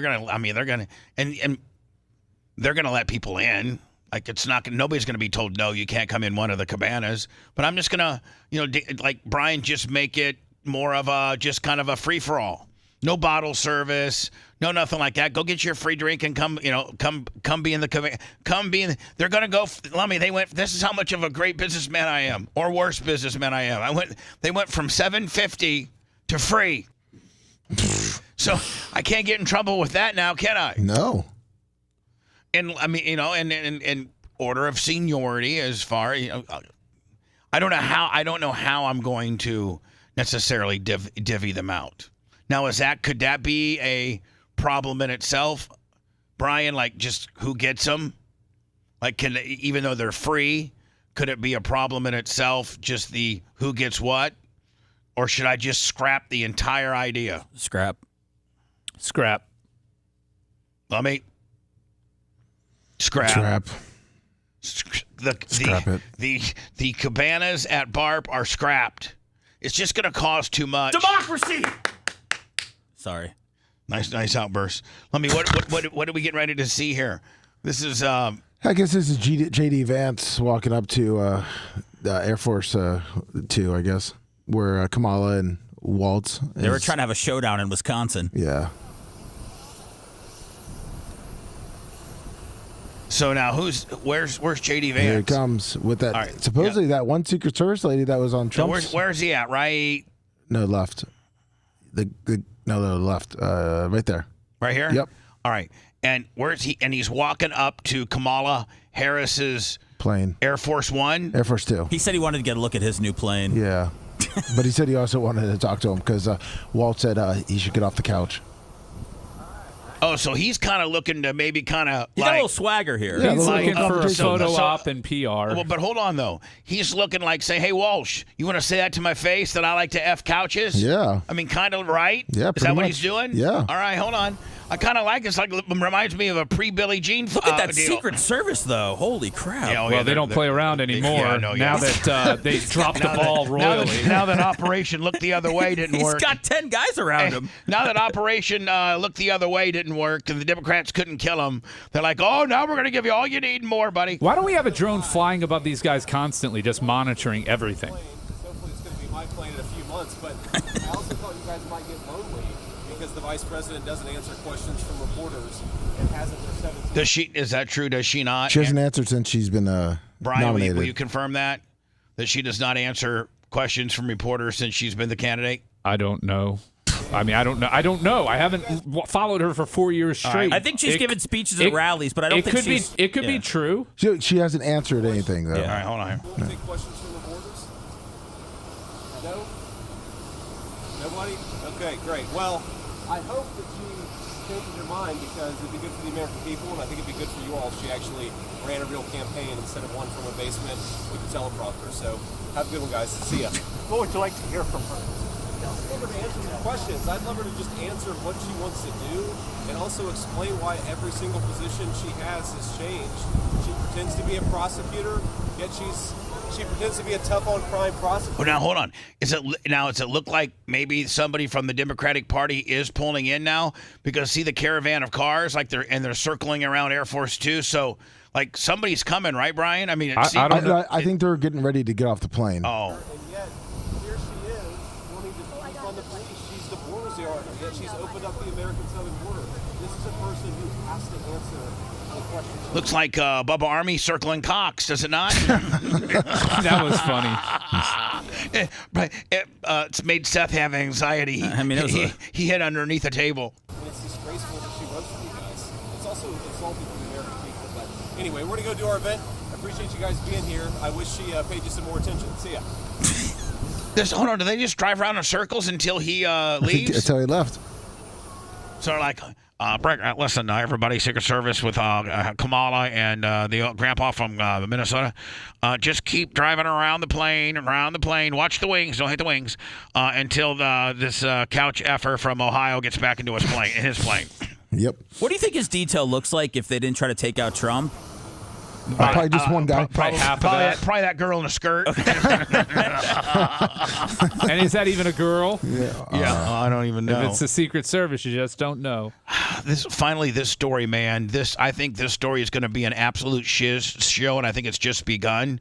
This is huge. Clearwater police officer is accused of tipping off two people about a drug trafficking investigation. That officer was also president of the police union. So he's president of the police union. He works drug patrol for Clearwater, and Lummy, he's telling the bad guys all the how to not get where they're going to be. He's now on administrative leave. Pinellas County Sheriff's Office says Frederick Lease is accused of setting up an alert system. Deputies say that notification clued him on an investigation regarding Matthew Turner and Henry Smith. The two were arrested last month, all part of a year-long investigation. The sheriff's office says Lease texted Smith about the investigation. Detectives say Lease also called another agency to get details on the trafficking investigation. Lease was supposed to be getting drugs off the streets, not protecting drug traffickers so that they could sell more drugs. And Lease has betrayed everything that a law enforcement officer stands for. At the end of the day, he's a corrupt cop who needs to go to prison. And you know what, Brian? When they get this kind of thing, they like to make examples of, because usually the sheriff knows the judge. That they're all in. Good. They run in the same circles. So that Bob, goes to the judge and say, Your Honor, can we go a little bit on the heavy side of that deal? Because this guy's a real piece of shiz. Lease is also accused of letting Turner know when his phone was tapped. He is currently in Pinellas County Jail facing corruption charges. Clearwater police officer is accused of tipping. Thank you. Supposedly more names and more cops are coming out that this is actually a much bigger thing than first indicated. They've just began to scratch the surface. And finally, did you see where, Brian, I think, weren't you in here when we were talking about the guys from Guantanamo Bay, the three people that orchestrated all of 9/11 had been given plea deals, and instead of, possible capital punishment, death, that they were given lifetime sentences with no parole. And now now they pulled it, right? Good.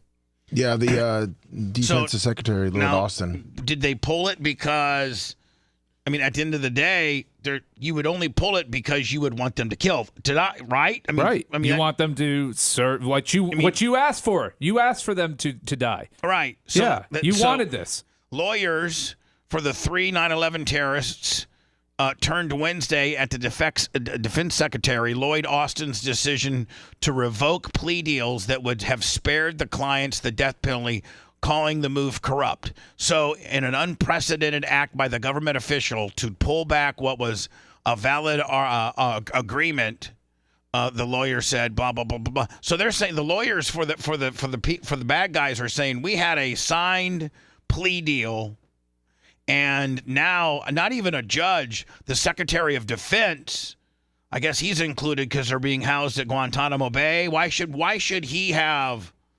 the final say so? I would think that wouldn't it be a court of trial? The tribunal would have had the decision as to whether or not to accept the plea deal, and they did. But isn't he above that? So I guess he's above that. No. It wasn't accepted, was it? They didn't get to the formality of actually having it. It was accepted. The court already approved it? Yes. Ooh. I thought he's above that court. Yeah. So at the end of the day, Brian, if you don't take that deal, that means you want to kill them. Yeah. And that usually, if this is a government insider deal where they're trying to better whoever's image, that usually the liberals and the Democrats, they don't want the death penalty. It's the Republicans that want it. So this seems odd, right? From within the party. Usually the Democratic Party are the ones that want to not kill you. In fact, all the states that took the death penalty away are all blue. Most red states like to kill you. Right? Yeah. So that's a little bit odd in the fact that the defense secretary Lloyd Austin, part of Biden's cabinet, is the one that shot the deal down, and he wants him dead. Supposedly, conspiracy theories are saying that Lloyd Austin did it to piss off the Middle East to cause war. That's the conspiracy theories. Oh. We kill their guys, they're gonna ramp it up, so we go to war. When are they gonna actually be sentenced to death? Well, they haven't even. Final question for you. Do not Google it. Don't have anybody in chat tell you. Don't have Seth spout it out. There's only one place in the United States of America where they have the federal execution chamber. Where is the federal? There's only one place they can kill you federally. And where is it, Brian? Is it in Indiana? It is in Indiana. Terre Haute, Indiana is the only place that they can federally kill you. See you later.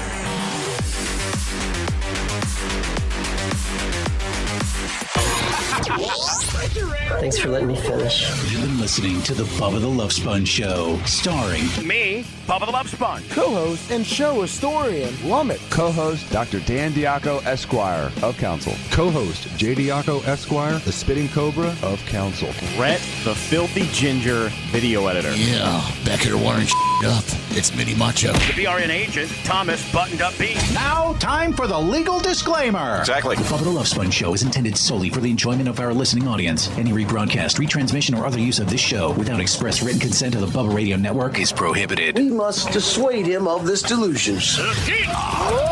Until next time, always remember. I'll repeat hello. I'm back.